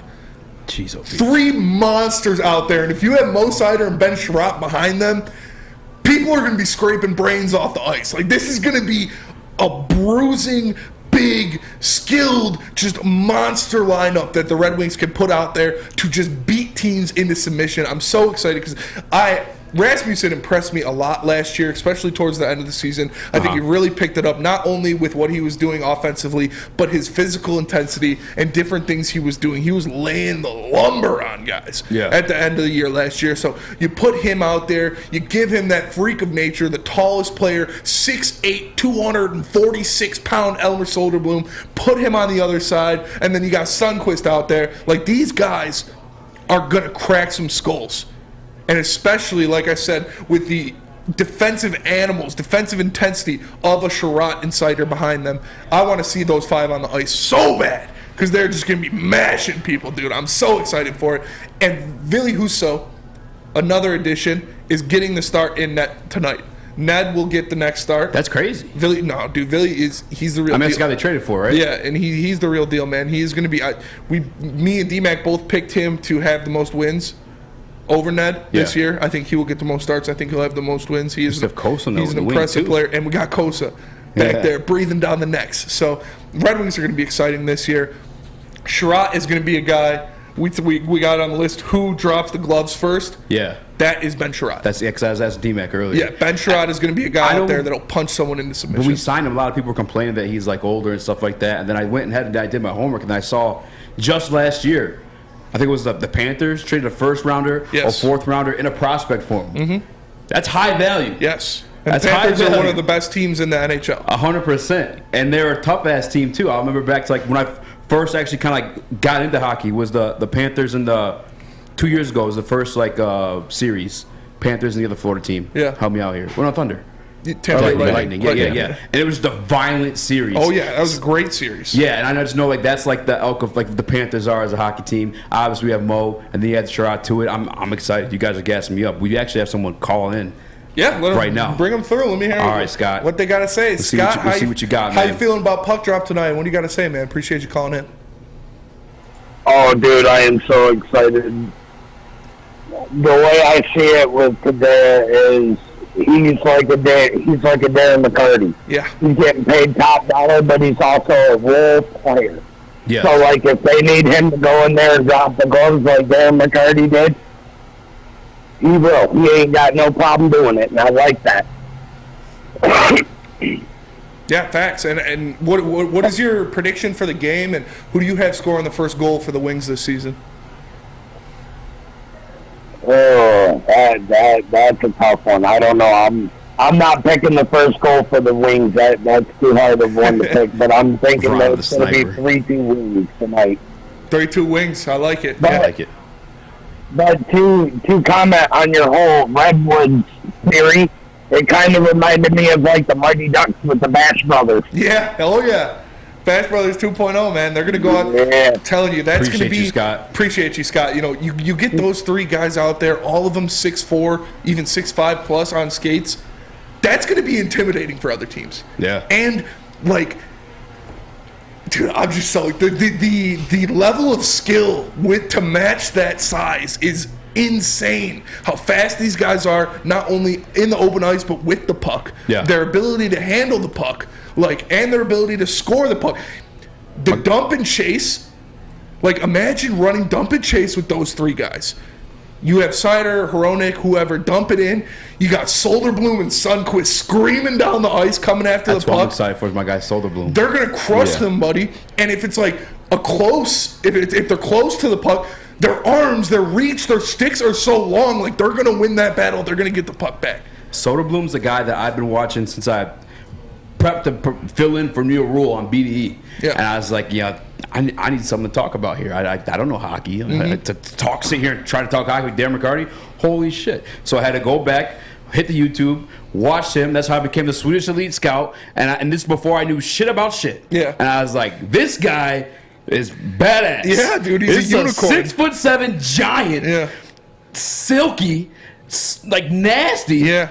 He's got silky mitts, man. He's got some silky mitts for sure. And that's before I knew shit about shit. Yeah. And I'm just excited to see like if that little bit of prospecting I did holds true. Him tonight in his first NHL action. I'm excited. Bro. I'm excited too. And like you look at these guys. I want to reiterate, they're not just guys you put in front of the goalie. They're not just guys you screen the net with. Like, they are skilled giants. Yeah. Like, they're going to go out there. They're going to be taking shots. Elmer is going to dance around people in the offensive zone. I'm so excited because what Steve Yzerman did to this roster in 1 year. Yeah. Where he went out there and he got legitimate NHL talent to fill holes. So we're not relying on, obviously Robbie Fabry's out, so I don't want to throw him in the wind just yet, but we're not relying on Philip Zadina to be a second line guy. Yeah. Philip Zadina is a healthy scratch tonight. That's crazy. And, he's going to get his time. He's going to be one of him and Pew Suter are going to be guys they rotate in and out. But that being said, like Philip Zadina last year was somebody Red Wings fans were relying on, especially with Verana out for the beginning of the season, to be a secondary goal scoring option. Yeah. And now he's not even cracking this lineup for opening night. In comparison to how Stevie Y built the Lightning team. Yeah. A lot of size in there. Yes. Oh yeah. Very simple, dude. Hedman's huge. Like they did the same thing. Stevie Y is doing what he does, man. Trust the Eisen plan. 1919. I'm so excited to see these guys. It's been so long. And I haven't seen your face. Yeah, we got to get the break. But it's been so long since we've seen legitimate NHL players, lines 1 through 4. I'm pumped up for the Detroit Red Wings, and what better way to help you get even more juiced up for the Detroit Red Wings than the official energy drink of the team itself? Citron, the official energy drink of the Detroit Red Wings, and right now they've combined all 3 of their flavors into one 6-pack sampler. You guys should check that out right now at CitronWorld.com/Red Wings. They got the OG, the cranberry, and the sugar-free. In case you're trying to drop some LBs, the Woodward Heavyweights will be right back talking more Detroit sports. We got some more line stuff coming up too. New to the game or a season better? OddsTrader.com has everything you need to make the right bet ahead of kickoff. Begin your handicapping journey with OddsTrader. Improve your edge by finding the best price on every game from sportsbooks in your backyard. Take advantage of the numerous sign-up bonus offers to pad your bankroll. Dive into key game statistics, player performance, and even account for the projected game day weather. Best of all, you can use the OddsTrader bet tracker to keep a log of your action. Welcome to OddsTrader, and best of luck. Hi, I'm John from Better Rate Mortgage, and to me, family is more than blood. That's why I have the biggest family in Metro Detroit. If you're looking to buy a house or refinance and need a loan, come get treated better than family by me and our entire team here at Better Rate Mortgage. We pride ourselves on giving you better advice, better service, and a better loan experience. That's why we are Better Rate. If you're looking for a new mortgage, come get treated like family. Actually, better with Better Rate Mortgage.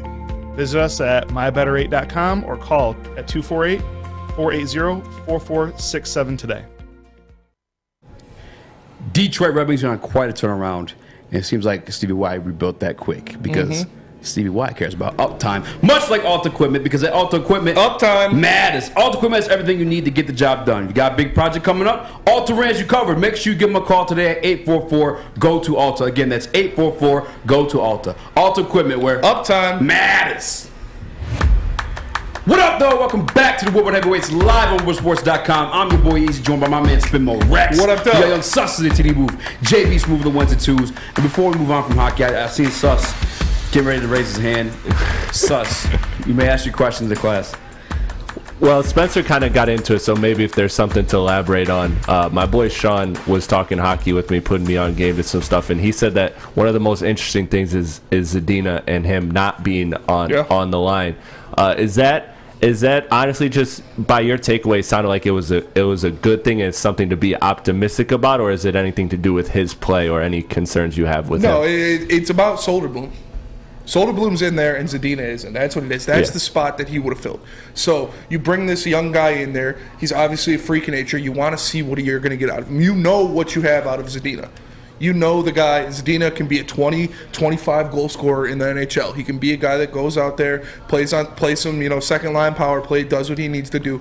You don't know what you have yet in this unicorn, this stallion you're ready to go out there and play with. Are you then surprised that Soderblom is starting right away? No. Because like we talk about with basketball, usually like Jalen Duren, he's probably good. He's probably not going to start the season at center. Yeah. Maybe now with the Bagley injury, but still, like in NBA, you usually kind of you earn your start. Are you shocked? He earned his start. He went out there. Obviously, last season was ridiculous, and he went out there in the preseason and did exactly that. He did the same thing he was doing. He was looking like a unicorn. He was looking like he was outplaying people. So he earned that spot. Let alone with his physical gifts, his God-given ability, the guy went out there, put in the work, and earned that spot. And like Zadina is not a fourth line guy.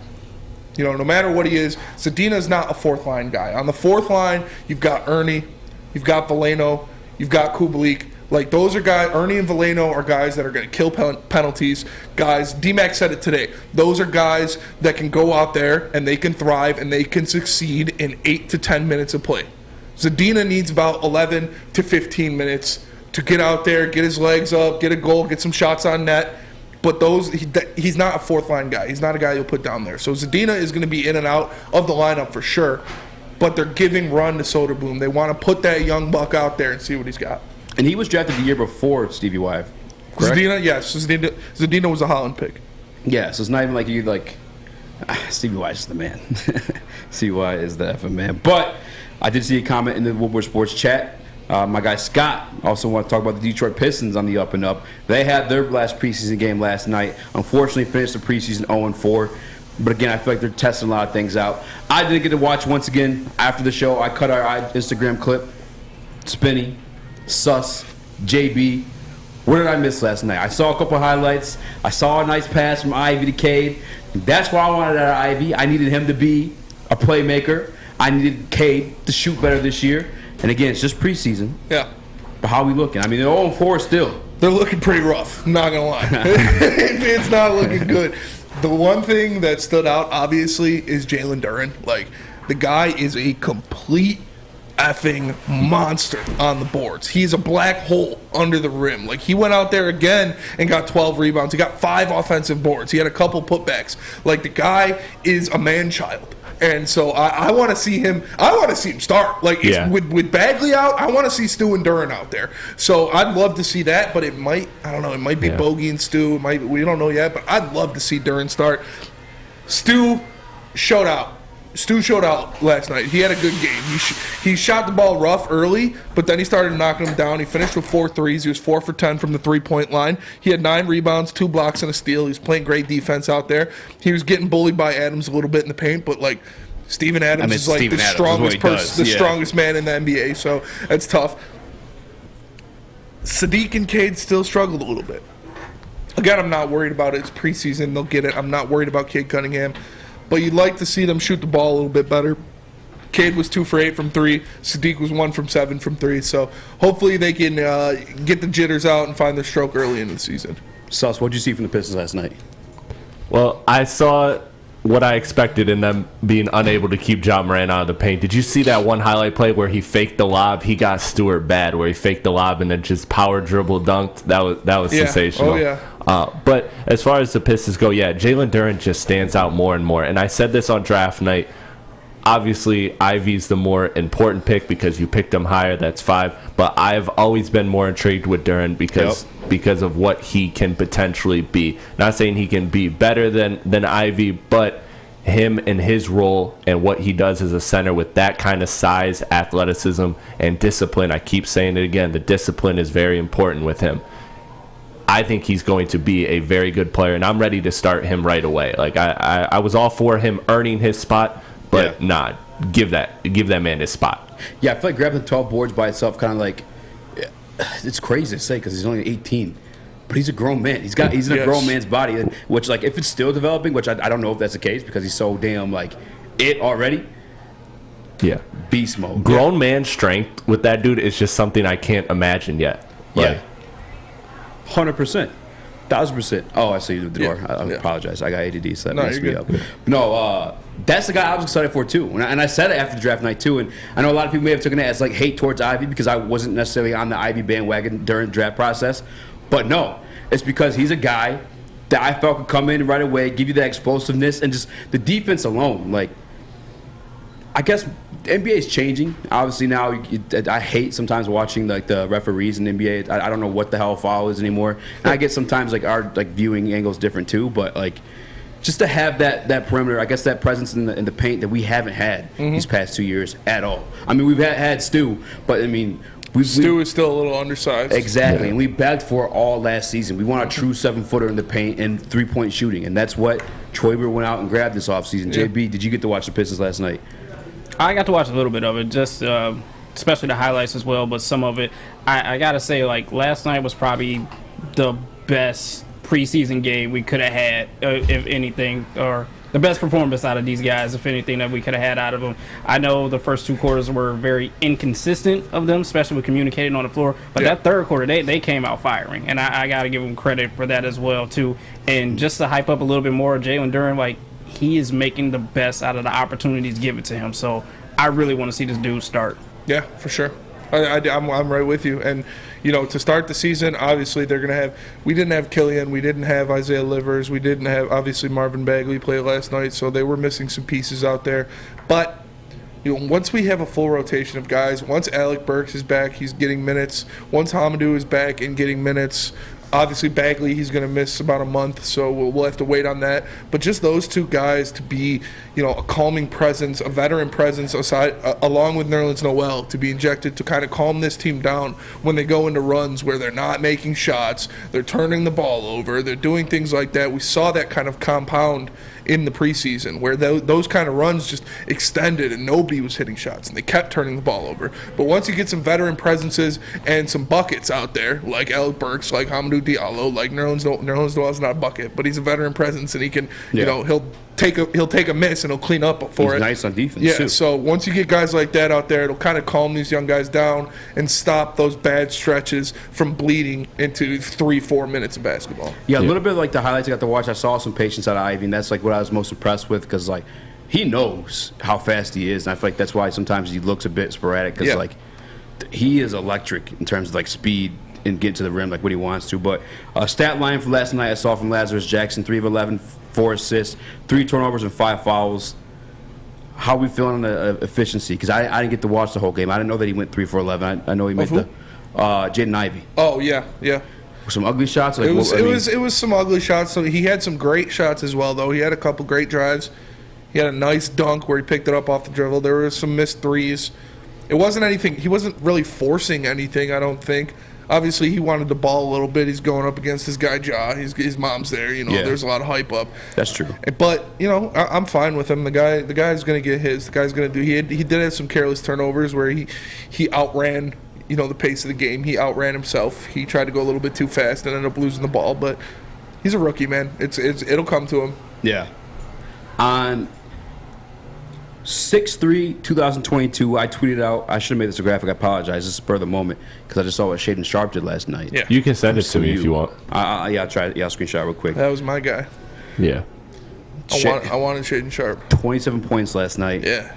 My list, I'm reading it off as it is right now. It's Shaden Sharp, Benedict Mathurin, which I heard Matherin's having a good preseason too. Again, just preseason.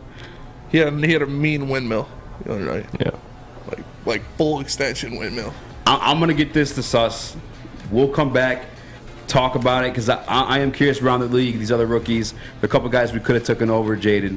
And I know we like Jaden. I'm not trying to poo-poo on Jaden, but I just want to know where you guys are at with that entire situation.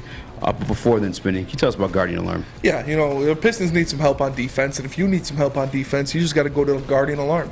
because Guardian Alarm will give you safety and peace of mind. With their 24/7 local monitoring, they can make sure the things that are important to you stay safe, whether you're at home or on the road. All you have to do is call 1-800 Stay out. That's 1-800 Stay out. Call them right now and let them know Woodward Sports sent you. We are the Woodward Heavyweights, and we'll be right back. Introducing the Planet Fitness Guide to getting that post-workout glow. Step 1. What's your why? More epic energy? Better sleep? Blow off steam? Step 2. Join Planet Fitness for just $10 a month and get moving in our clean and spacious clubs. Step 3. Bask in that post-workout glow. Join Planet Fitness today for just $10 a month. Join today at any of the 50-plus Detroit area locations. It's a great day to get some Centron in your life. Okay. There it is. Centron, here we go. Gotta grab the cranberry. Oh wait, it's 2 for $4. Gotta double up with the classic as well.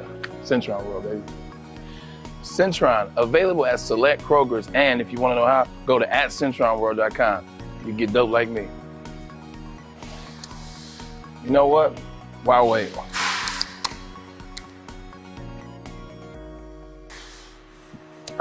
Great taste, guaranteed.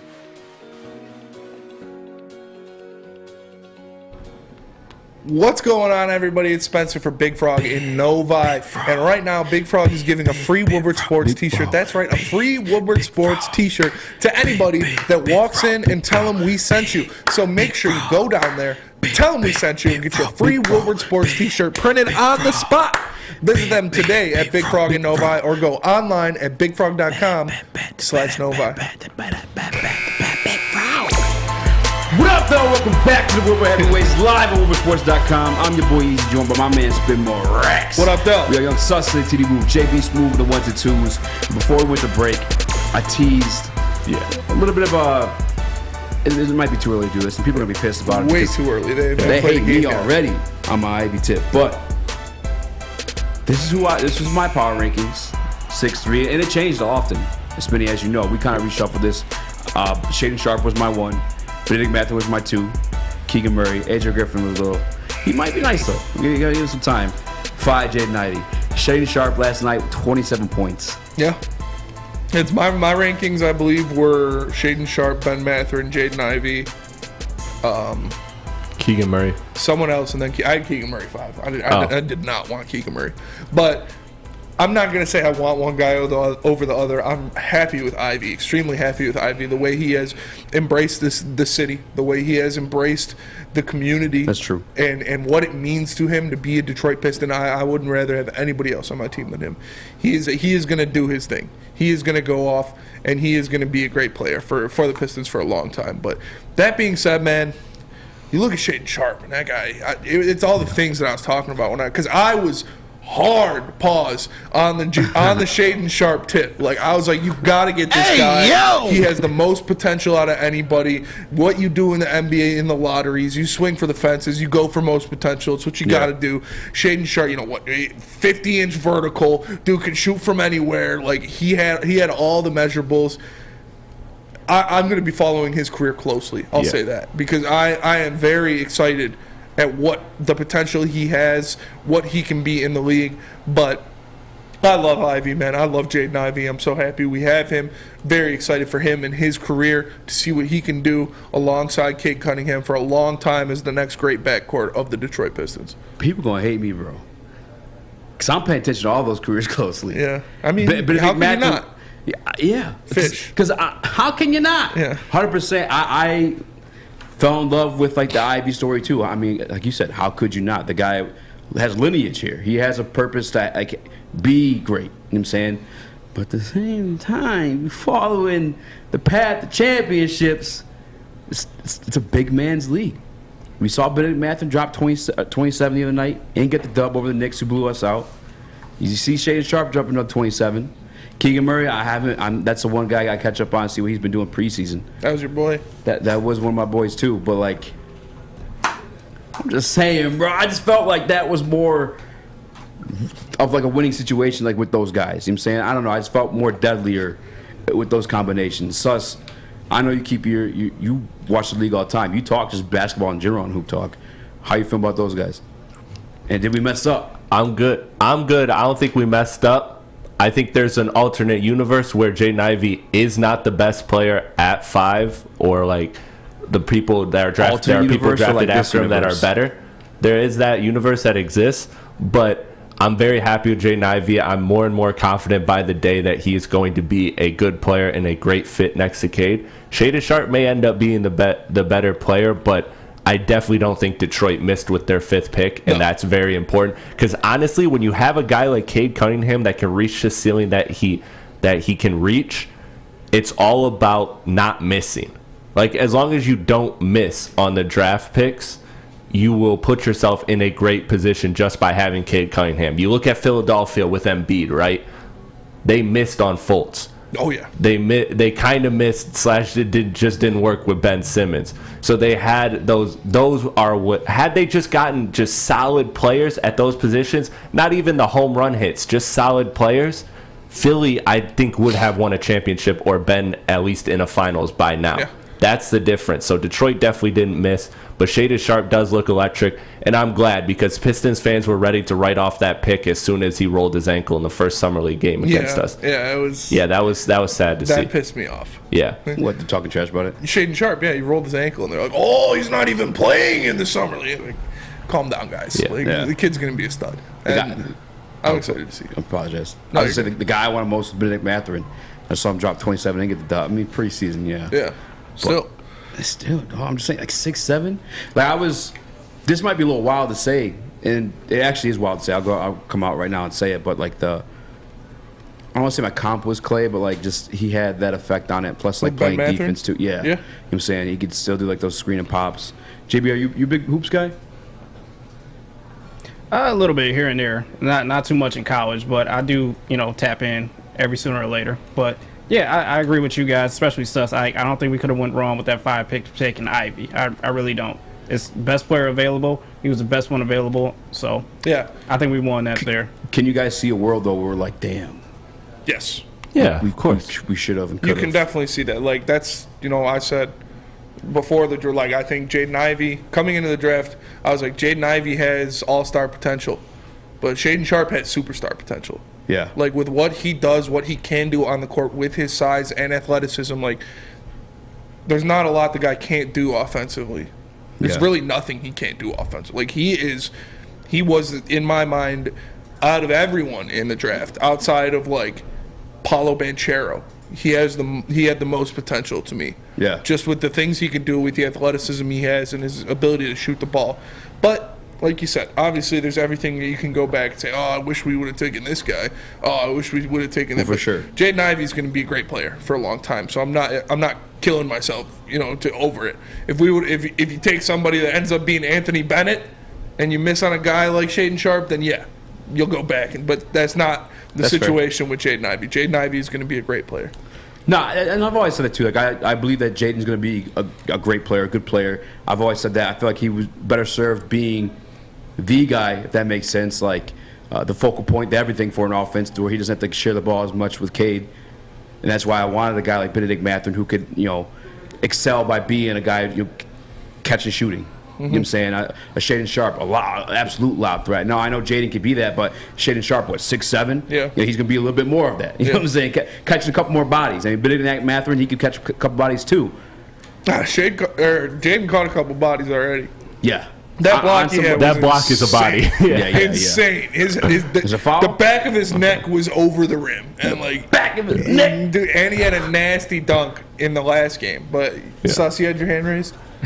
I wanted to say something when it comes to the draft, because shout out my boy Josh. I just had him on my pod doing my top 40 and our top 25s under 25 list. And we actually did this side project. This wasn't on our podcast yet, but we're going to make it an episode where we went back every single draft class and looked at the number 1 pick. That's the first pick in every draft, right? Only like 30 to 40% of the time is the number 1 overall pick the actually best player in the draft. So say it one more time. So if you go back through the history of the draft, like just challenge yourself, even just go back the last 10 tomorrow or Monday and pop on the show. You'll see that 30 to 40% of the time, the first pick is the best player in the draft. So like the odds are that the best player is not the first pick in the draft, and so at 5 or 7, 11, wherever, yeah, there's probably going to be, in most drafts, you're going to look at somebody over your shoulder and be like, damn, I wish we could have had him. Yeah. But it's just about not missing. It goes back to what I said earlier with Cade. You got a guy like Cade, you got that foundation piece, that certified superstar, lead of the franchise. It's about not missing. It's not about getting the best player. It helps to get the best player, but it's not all about that. And that's very true. Is there was a lot of risk reward in Shaedon Sharpe. Yeah. And a guy like that, guy you haven't seen, didn't play in college, you didn't have a lot of tape on him. Yeah, there's a lot of risk reward on that. But to me, the reward outweighed the risk. But then you look at guys like Benedict Mathurin. For me, again, I never said that like Jaden wasn't going to be a good player. Yeah. To me, it was just like finding the fit with Cade that would eventually be equivalent to wins, to a championship. Yeah. Like that's what I want from my team, and I get they're going to be exciting, and I hope I am dead ass wrong on this. But Benedict Mathurin, I said Clay earlier. I meant Jaylen Brown was my for real like pro comp there, but I just feel like the fit. You know what I'm saying? Because you're not going to miss on Jaden in terms of like being an NBA player. He's going to be there. I mean, you saw the skill set. That speed you don't teach that. You can only and the way he handles the ball within like moving that fast too. Like that's extremely impressive. I'm not, and I could be wrong, and I think I will be defensively, especially. I think Jaden's going to be. He's been playing well defensively. Yeah, I think he's going to be great defensively. He's clearly being challenged on that front. We have the championship pedigree through history for everybody on this team to like step up on defense and. We'll see, man. I thought it'd be an interesting conversation. Is one more in a way for me to parade around and tell you. With what Sus was saying, about not missing, about not completely bombing on a pick like that. Like I talked to in one of my journalism classes at MSU, we talked to the president of basketball operations for the Cleveland Cavaliers, and they had us come up and ask different questions. And I asked him, you had a lot of luck in the lottery, in the draft. You got, the number 1 pick 3 years in a row. Anthony Bennett, like how much does that Anthony Bennett pick like come back to haunt you? Like when guys like Giannis and Rudy Gobert and stuff like that were in that draft, and he straight up told me, he was like, obviously it hurts. Obviously we missed on that. It's big, but nobody expected Giannis to be what he is today. Nobody expected Rudy Gobert to be what he was today. So you got to go with your gut, and roll with the punches because it is a gamble when you're taking somebody that high in the draft. You got to believe in your scouting department, believe in what you see. And that's what the Pistons did. They went out there and they got what was universally the best guard in the draft. So I'm not mad at it. And I think, like I said, say it again, I think Ivy's going to be great. Him and Cade are going to be, like I said, the next best Pistons backcourt that we've seen that win championships in Detroit. Championships. Man, I hope that's what happens every time the Pistons get a great backcourt together. They win a championship. I hope you're right. That'd be. I'm not talking Will Bynum and Rodney Stuckey backcourt either. No, that's not. Not talking Stuckey and Aflalo. I'm not talking Stuckey and Aflalo. I'm not talking Corey Maggette and Brandon Jennings. Like we're talking. Shout out Tony Doak. Shout out. We're talking actual backcourts. Scott Kingler in the Woodward Sports Chat. Real quick, we're going to break. Wants to know: is it wrong for him to hope for another lottery pick this year? No. We're going to get one. I want one. We're going to get one. Did you watch the prepreseason? We're going to get one. Yeah. I want Wemby back. Yeah, but 100% too. Talent wins. It takes money to get in that situation. You got to pay these high draft picks. You got, I don't know. It's a tough segue, but struggling. Takes a lot of help. In this situation, you need help from outside sources to get. Yeah, you're the one supposed to be doing the segues. You're leading the show. It takes help to get that best case scenario. You got to rely on a lot of people. If you need someone to rely on when you're buying or selling a home, you just got to go to Mike Phillips. Because whether you're a player or a fan, helping you buy, sell, or invest is Michael Phillips' top priority. Being in the game for 23 years makes Mike the #1 option for anyone. If you have real estate needs, call Michael Phillips at 313-403-0011. That's 313-403-0011. Mike Phillips, game on. We are the Woodward Heavyweights. We'll be right back. Fellas, let's be honest. We like things to be easy. We like simple stuff, like sports 7 days a week. We like things uncomplicated, like Lady Jane's Haircuts for Men. Open 10 to 8, 7 days a week. Walk in anytime. Sign in, sit down, watch your favorite team play. And before you know it, your hair will be game ready. Open 10 to 8, 7 days a week. Walk in anytime. Lady Jane's Haircuts for Men. It's wicked awesome. My name is Lee. I've lost 35 pounds on the Custom Health Center program. So the 3 biggest benefits that I've gotten from this program has been I'm not snoring anymore, I have a lot of energy, it's great, and oh, by the way, look at this. No, I'm just kidding. No, I'm just kidding. Call us at 844-789-THIN or visit CustomHealthCenters.com for a free consultation and get started for as little as $5 a day. The official meat supplier of the Woodward Sports Network is The Butchery. Call 248-682-COWS. Yes, that's 248-682-COWS. Or move on over and order online at thebutcherysl.com. Shipping included for Woodward Sports customers. The Butchery, meats, eats, and treats. Sandwiches to die for, Wagyu meats, and artisan breads inspired by the legend Chef Dave. Only the best for our meat-loving customers, an old-school butcher shop with a new-school perspective. We got a video after this show to show you guys that we went and we tried, and I'm telling you, this is the best food I've ever had in my life. Best sandwich I've ever had in my life. Coming up next, you're going to see our live reaction. So make sure you go check out The Butchery. One more time, that's 248-682-COWS. What up, though? Welcome back to the Woodward Heavyweights live on WoodwardSports.com. I'm your boy Eazy, joined by my man Spinmo Rex. What up, though? Yeah, Young Sus in the TV booth. JB Smooth with the 1 to 2s. And real quick, if I may, before we jump into our pick'em, one of my favorite segments we do here on the Woodward Heavyweights. I almost forgot about that. Yeah, I want to address the comments in the Woodward Sports chat. Suyu says Magic going to pass the Pistons. Franz and Paolo, both 6'10 playmakers. High IQ and score at will. I don't know that Franz is a playmaker, but he's definitely a dangerous offensive piece. Paolo, we'll see. I know he's going to be like a good scorer. Paulo's going to be a stud. Yeah, I just want to see if the playmaker in him is real. Yeah. Damn, that's dangerous and scary. But there's some guys they ball. Yeah. But I don't necessarily know if they're winning pieces. What it means? Yeah, I guess I know what it means. Like DeMarcus Cousins, Anthony Davis, those guys will put up Carmelo Anthony. Yeah, hey. They ball. Hey. I know it's your boy. Right. I know it's your boy. All right. All right. They put up numbers, but it's kind of they're empty. I'm not empty. No, I don't want to. I don't want to sound like a hater, bro. Finals. Stop. You guys overhype Melo. I'm off rip. No, Melo's great at scoring. That's it. Clown. That's not a clown take. That's reality. That dude had his own teams. Clown take. Had a squad in New York. Did he? Yes. Who? No. Amarius washed up injured Amari Stoudemire. How many games did Amari Stoudemire play in New York? Look up right now. J.R. Smith. Look up. Danilo Gallinari.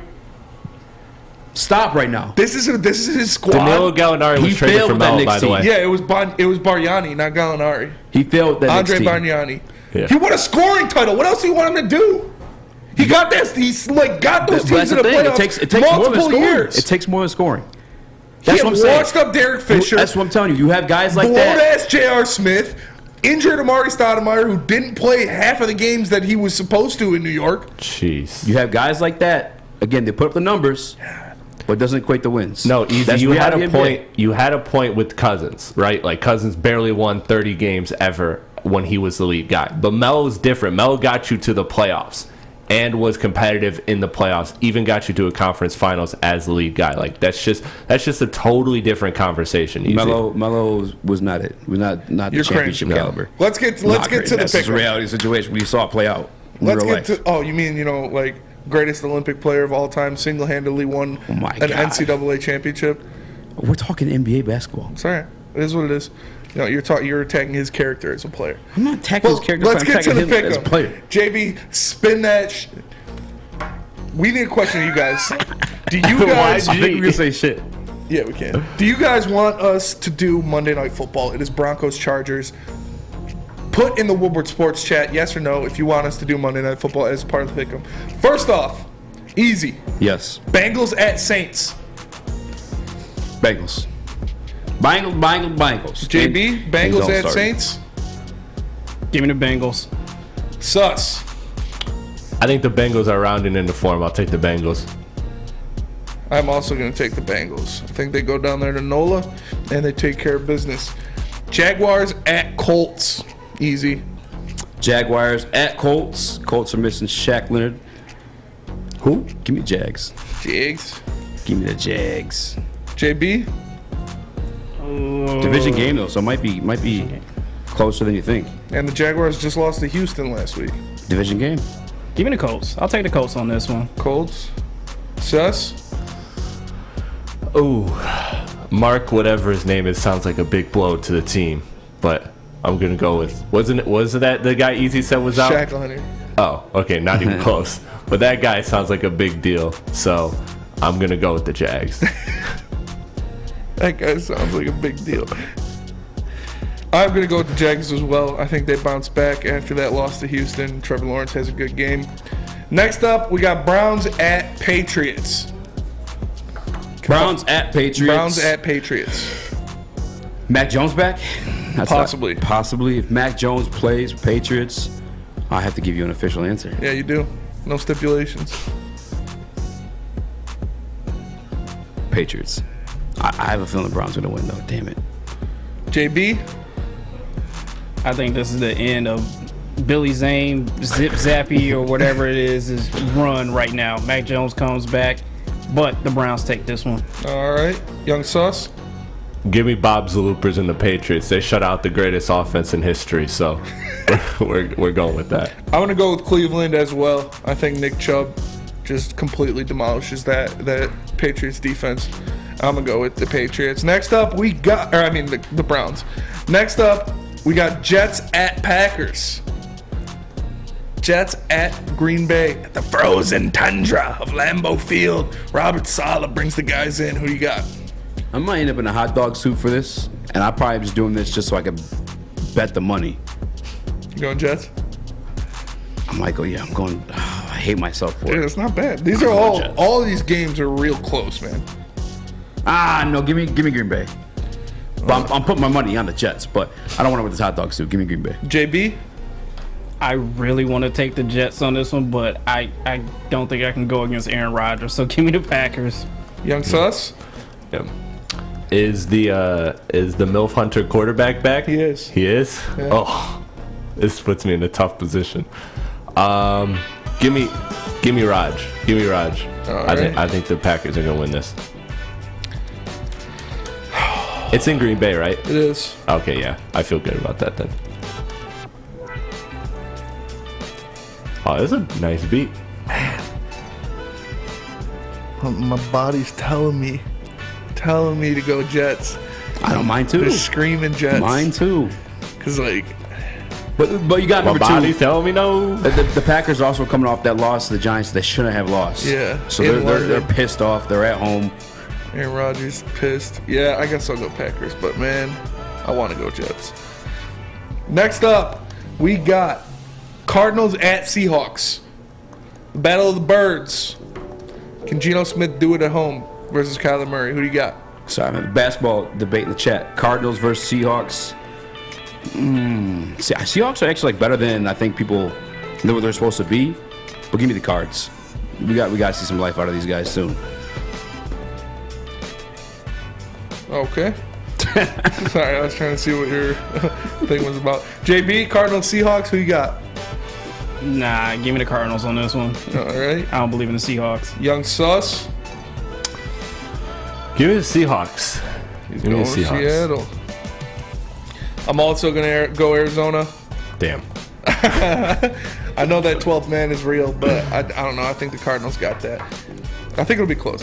Next up, this will also be our total points scored for the tiebreaker. Bills at Chiefs. I can't wait to watch that game. This is a game. I can't wait to watch this game. I don't watch football, but this is a game. Bills at Chiefs. Who you got? How many points are they scoring? Arrowhead's a hard place to play. It is. Bills got a pretty good defense. I don't know how many pieces are back healthy, but we do these off the top of the head anyway. Give me the Bills. Bills. How many points? Hey. Oh, man. How many points? Total points. Sheesh. 58. All right, JB. Thinking about this one all day. Give me the Bills on this one. 60 even. Oof. Sus? Okay. It's where? In Arrowhead, Kansas City. Oh, okay. Give me the Chiefs. Mahomes my guy anyways. I like Josh Allen, but Mahomes is my guy. So I'll say Kansas City, and I'll say 62 points. God, the points always screw me. I'm going to go Kansas City as well. Like you guys said, Arrowhead's a hard place to play. I think this is the most complete Kansas City team we've seen. I think Patrick Mahomes just does it again. So I'm going to go KC, and I'm going to say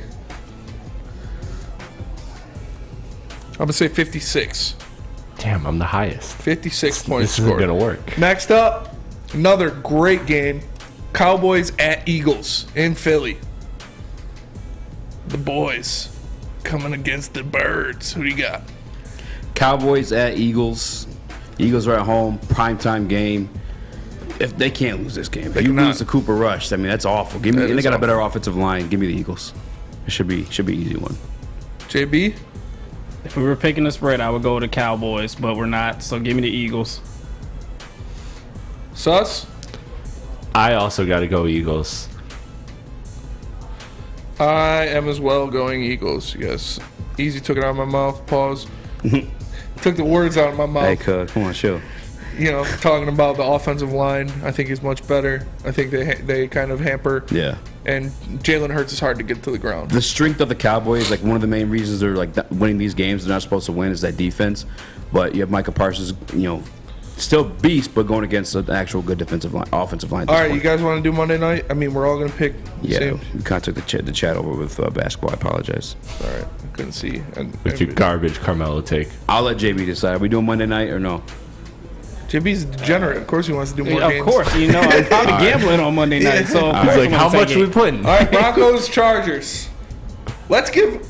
What's the spread? We'll do the spread on this one. Yeah, because I like that. It's way too easy. Broncos cover. Just say Chargers. Broncos cover. Let me check the spread. It's plus or minus 4.5. Minus 4.5. You saying the Broncos cover? Plus 4.5. Yeah. So Easy's got Denver plus 4.5. JB? Chargers minus 4.5. Like, I get the Chargers had a lot of hype in the offseason, but if we're being realistic, they haven't been what they're supposed to be in the season. Sus? Ooh. I'll take Broncos, and I'll take the cover. The spread. I am going with JB. I'm going to take the Chargers minus the 4.5 because I think, Justin Herbert just goes out there and does what he does best. I think Russell Wilson's going to have a hard time throwing. Obviously, he has all year, but especially against this Chargers defense. So give me the Chargers with the points. And that is it for our Friday NFL Pick'em. We'll see who's wearing the Nana suit on Monday, boys. Banana suit, that's a hot I always dog call suit. it a banana suit. Yeah, you always do that. You play too much Fortnite. No, I'm just kidding. Play too much Fortnite. So tell us about Swiss. Why would I tell you about Swiss? I'll tell you about I thought Swiss. you took over Vinny. Swiss. No, he did not take over Swiss. Damn, I'm all over the place there. I know, man. It's time to talk Swiss. Not Turkey and Swiss. Swiss Insurance Group. Mark and his awesome team at Swiss Insurance want to remind you that October is National Life Insurance Awareness Month. Swiss can save you money on home and auto, resulting in no additional out-of-pocket for your life insurance needs. Reach out to the team at Swiss Insurance Group. Their experts will provide you with financial peace of mind if the unexpected happens. This is Woodward Heavyweights. We'll be right back. Life is full of hard choices. We're here to make one of life's biggest decisions as simple as possible. My name is Christina Gennari, and for over 20 years, I've helped hundreds of families buy and sell homes. We cover all of Metro Detroit and more, from large luxury homes to starter homes. We will work hard to make sure that you get the home of your dreams. So if you're in the market today or even thinking about buying or selling in the future, make the obvious choice. Christina Gennari, the obvious choice in real estate. Visit us at soldchristina.com today. Make sure you download the Woodward Sports app in the App Store and the Google Play Store today. Take Woodward Sports with you wherever you go and listen live on your phone or mobile device.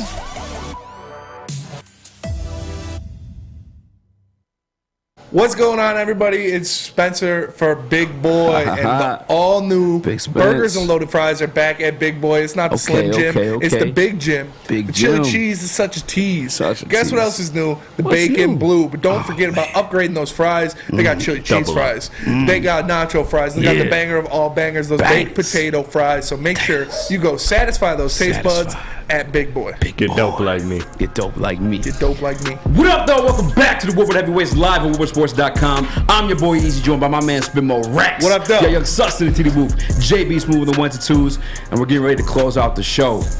I had to give my man ZQ in the chat the hands when it comes to AD talking some basketball. What did we have planned to actually close out the show with? I don't even have my prep in front of me. I don't know. I'm distracted by the chat and what they're saying about me. What are they saying about you? They think I'm some type of pillhead or something. Yeah, dude. Big pillhead guy.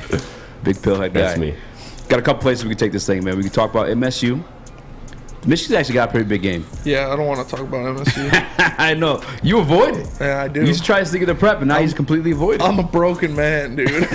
I'm a broken man. I'm a broken man, dude. This is at my lowest. Like, the Lions suck. MSU sucks. Yeah, I feel you. Football is the worst football season I've had in like 5 years. All right, score prediction for the Red Wings tonight, then. Score prediction for the Red Wings tonight, 4-2 Red Wings. Sus, do you want to do score prediction for the Red Wings? Sure. I'll do 3-2. I'll do 3-2 Wings. Actually, no, Sus. Here's your question. What? Is AD great? Is AD great? Like Anthony Davis? Yes. Yeah, he's great. Yeah. Of course he's great. Okay. Sure. The same way like Melo's great? What are you saying? That's where I'm at. Let me ask this one. I mean, no, Melo carried his teams further than Anthony Davis did as the lead guy. Yeah. So Davis is below Melo. Okay. I'm cool with that. Melo took Denver to the Western Conference Finals, man. That being said, people would respect Melo more if he had a ring. And if he had LeBron James as his teammate, you're damn right he would have a ring. Remember, he was supposed to go to Miami, not Bosh. Yeah, that's true. Wait, that's a real thing? Yeah. I've always ever heard him talk about the Pistons situation. What's the situation with him going to Miami? Melo messed it up by forcing the trade to New York or signing the extension. Yeah. Signing the extension. He did the 3-year extension, and that messed everything up. I think he messed up and just demanded the trade to New York, because if he could have went in free agency the very next year, and New York could have kept all those pieces they already had. That's one of the reasons I bash Melo too. I think he's semi-selfish. But he's not the GM; he's the player. Yeah. Well, no, he demanded the trade. Yeah. That's on him. I can just say no. He could have went in free agency. Like that's on Melo. You're just a hater, dude. I'm a realist, bro. I'm not a hater. That's what happened. That's what haters say. You guys are saying this I'm not like hating, I'm I'm just not a real. hater, I'm just a realist. Yeah, I'm not hating. I'm just being real. Well, we'll wrap it up there. Make sure you guys stay tuned. We got this tasting video from the butchery. I'm telling you, the best sandwich, the Woodward Sports, the Woodward Heavyweights. Woodward Heavyweights. This is the best sandwich I've had in my entire life. World of Isaac approved, by the way. I reached out on Twitter. He was like, "Yeah, that's it." World of Isaac approved. So that's how you know it's good. But we appreciate you guys for watching live on WoodwardSports.com. You know who we are. We're the Woodward Heavyweights. You know where we are. We're at WoodwardSports.com. You know when we are. We're from Monday through Friday, 5 to 7. For the man to my left, the one, the only Speak Easy, baby. Young Sus holding it down in the booth, and our boy JB Smooth on the 1s and 2s. I am Spencer Axter. We will catch you guys on Monday. Watch this video. Peace. Peace. You get sloppy. You get all up in there. In that monkey like this. Hey yo! What up, though? It's your boy Easy. I'm of course joined by my guy Spinmo Rex. What up, though? And Chef Dave. We're just putting more meat in your box. That's right. That's right. We're doing. Filling that box with some meat. That's right. What we got today, man? So today we have an all-new exclusive tag team right here. This is a total heavyweight. We got a brand new sandwich that we're gonna preview here today with you guys. That's gonna be running at the store. It's gonna be called the Woodward Sports. There we go. It's going to be a brand new Wagyu pastrami sandwich. And in that box, it's going to be a sandwich kit, if you will. You can order this bad boy for $125. You get some of our... No way, you get ice? Yeah, totally. Our house specialty sourdough, some Swiss, get a couple pounds of that Wagyu pastrami. This one, what makes the sandwich special is our sweet and hot habanero pickles. These are a special blend butchery pickle that we're going to have in that bad boy. So you'll shave some red onion at home. We did it for you here today. So I got some of the butchery roasted garlic mustard. That stuff is good stuff. Oh, yeah, it's fire. All our sandwich kits are going to come with some of our sweet pickle gherkins because this is my favorite pickle. I'm Pickle Rick! So here, why don't you guys go ahead and try that Woodward Sports sandwich. You can find it right here at the butchery. That's right. Let me move all this stuff out of the way. So what I did for you guys was I toasted up that sourdough and heated up that Swiss cheese on that bread and put that Wagyu pastrami in there, pickles, mustard, and like always, the special exclusive Woodward Sports Heavyweight. This one is called the sandwich kit, Woodward Sports Sandwich, the Wagyu pastrami. That package is $125, and you can call 248-682-COWS, 2697, and just give us your phone number, give us your address, and we'll ship it out to you, and we can take payment over the phone. Or you can hit us up at tbutchery@gmail.com, or you can go to our website and order through the Contact Us. Now, I want you guys to legit rate these sandwiches going forward. See if they stack up to some of the better ones that you guys had. Made salsas, but yeah, some of the sandwiches, a little shaved red onion on there, nice balance, good stuff, huh? Sandwich. I said it about the burger, but I think this is the best sandwich I've ever had. I'm not even like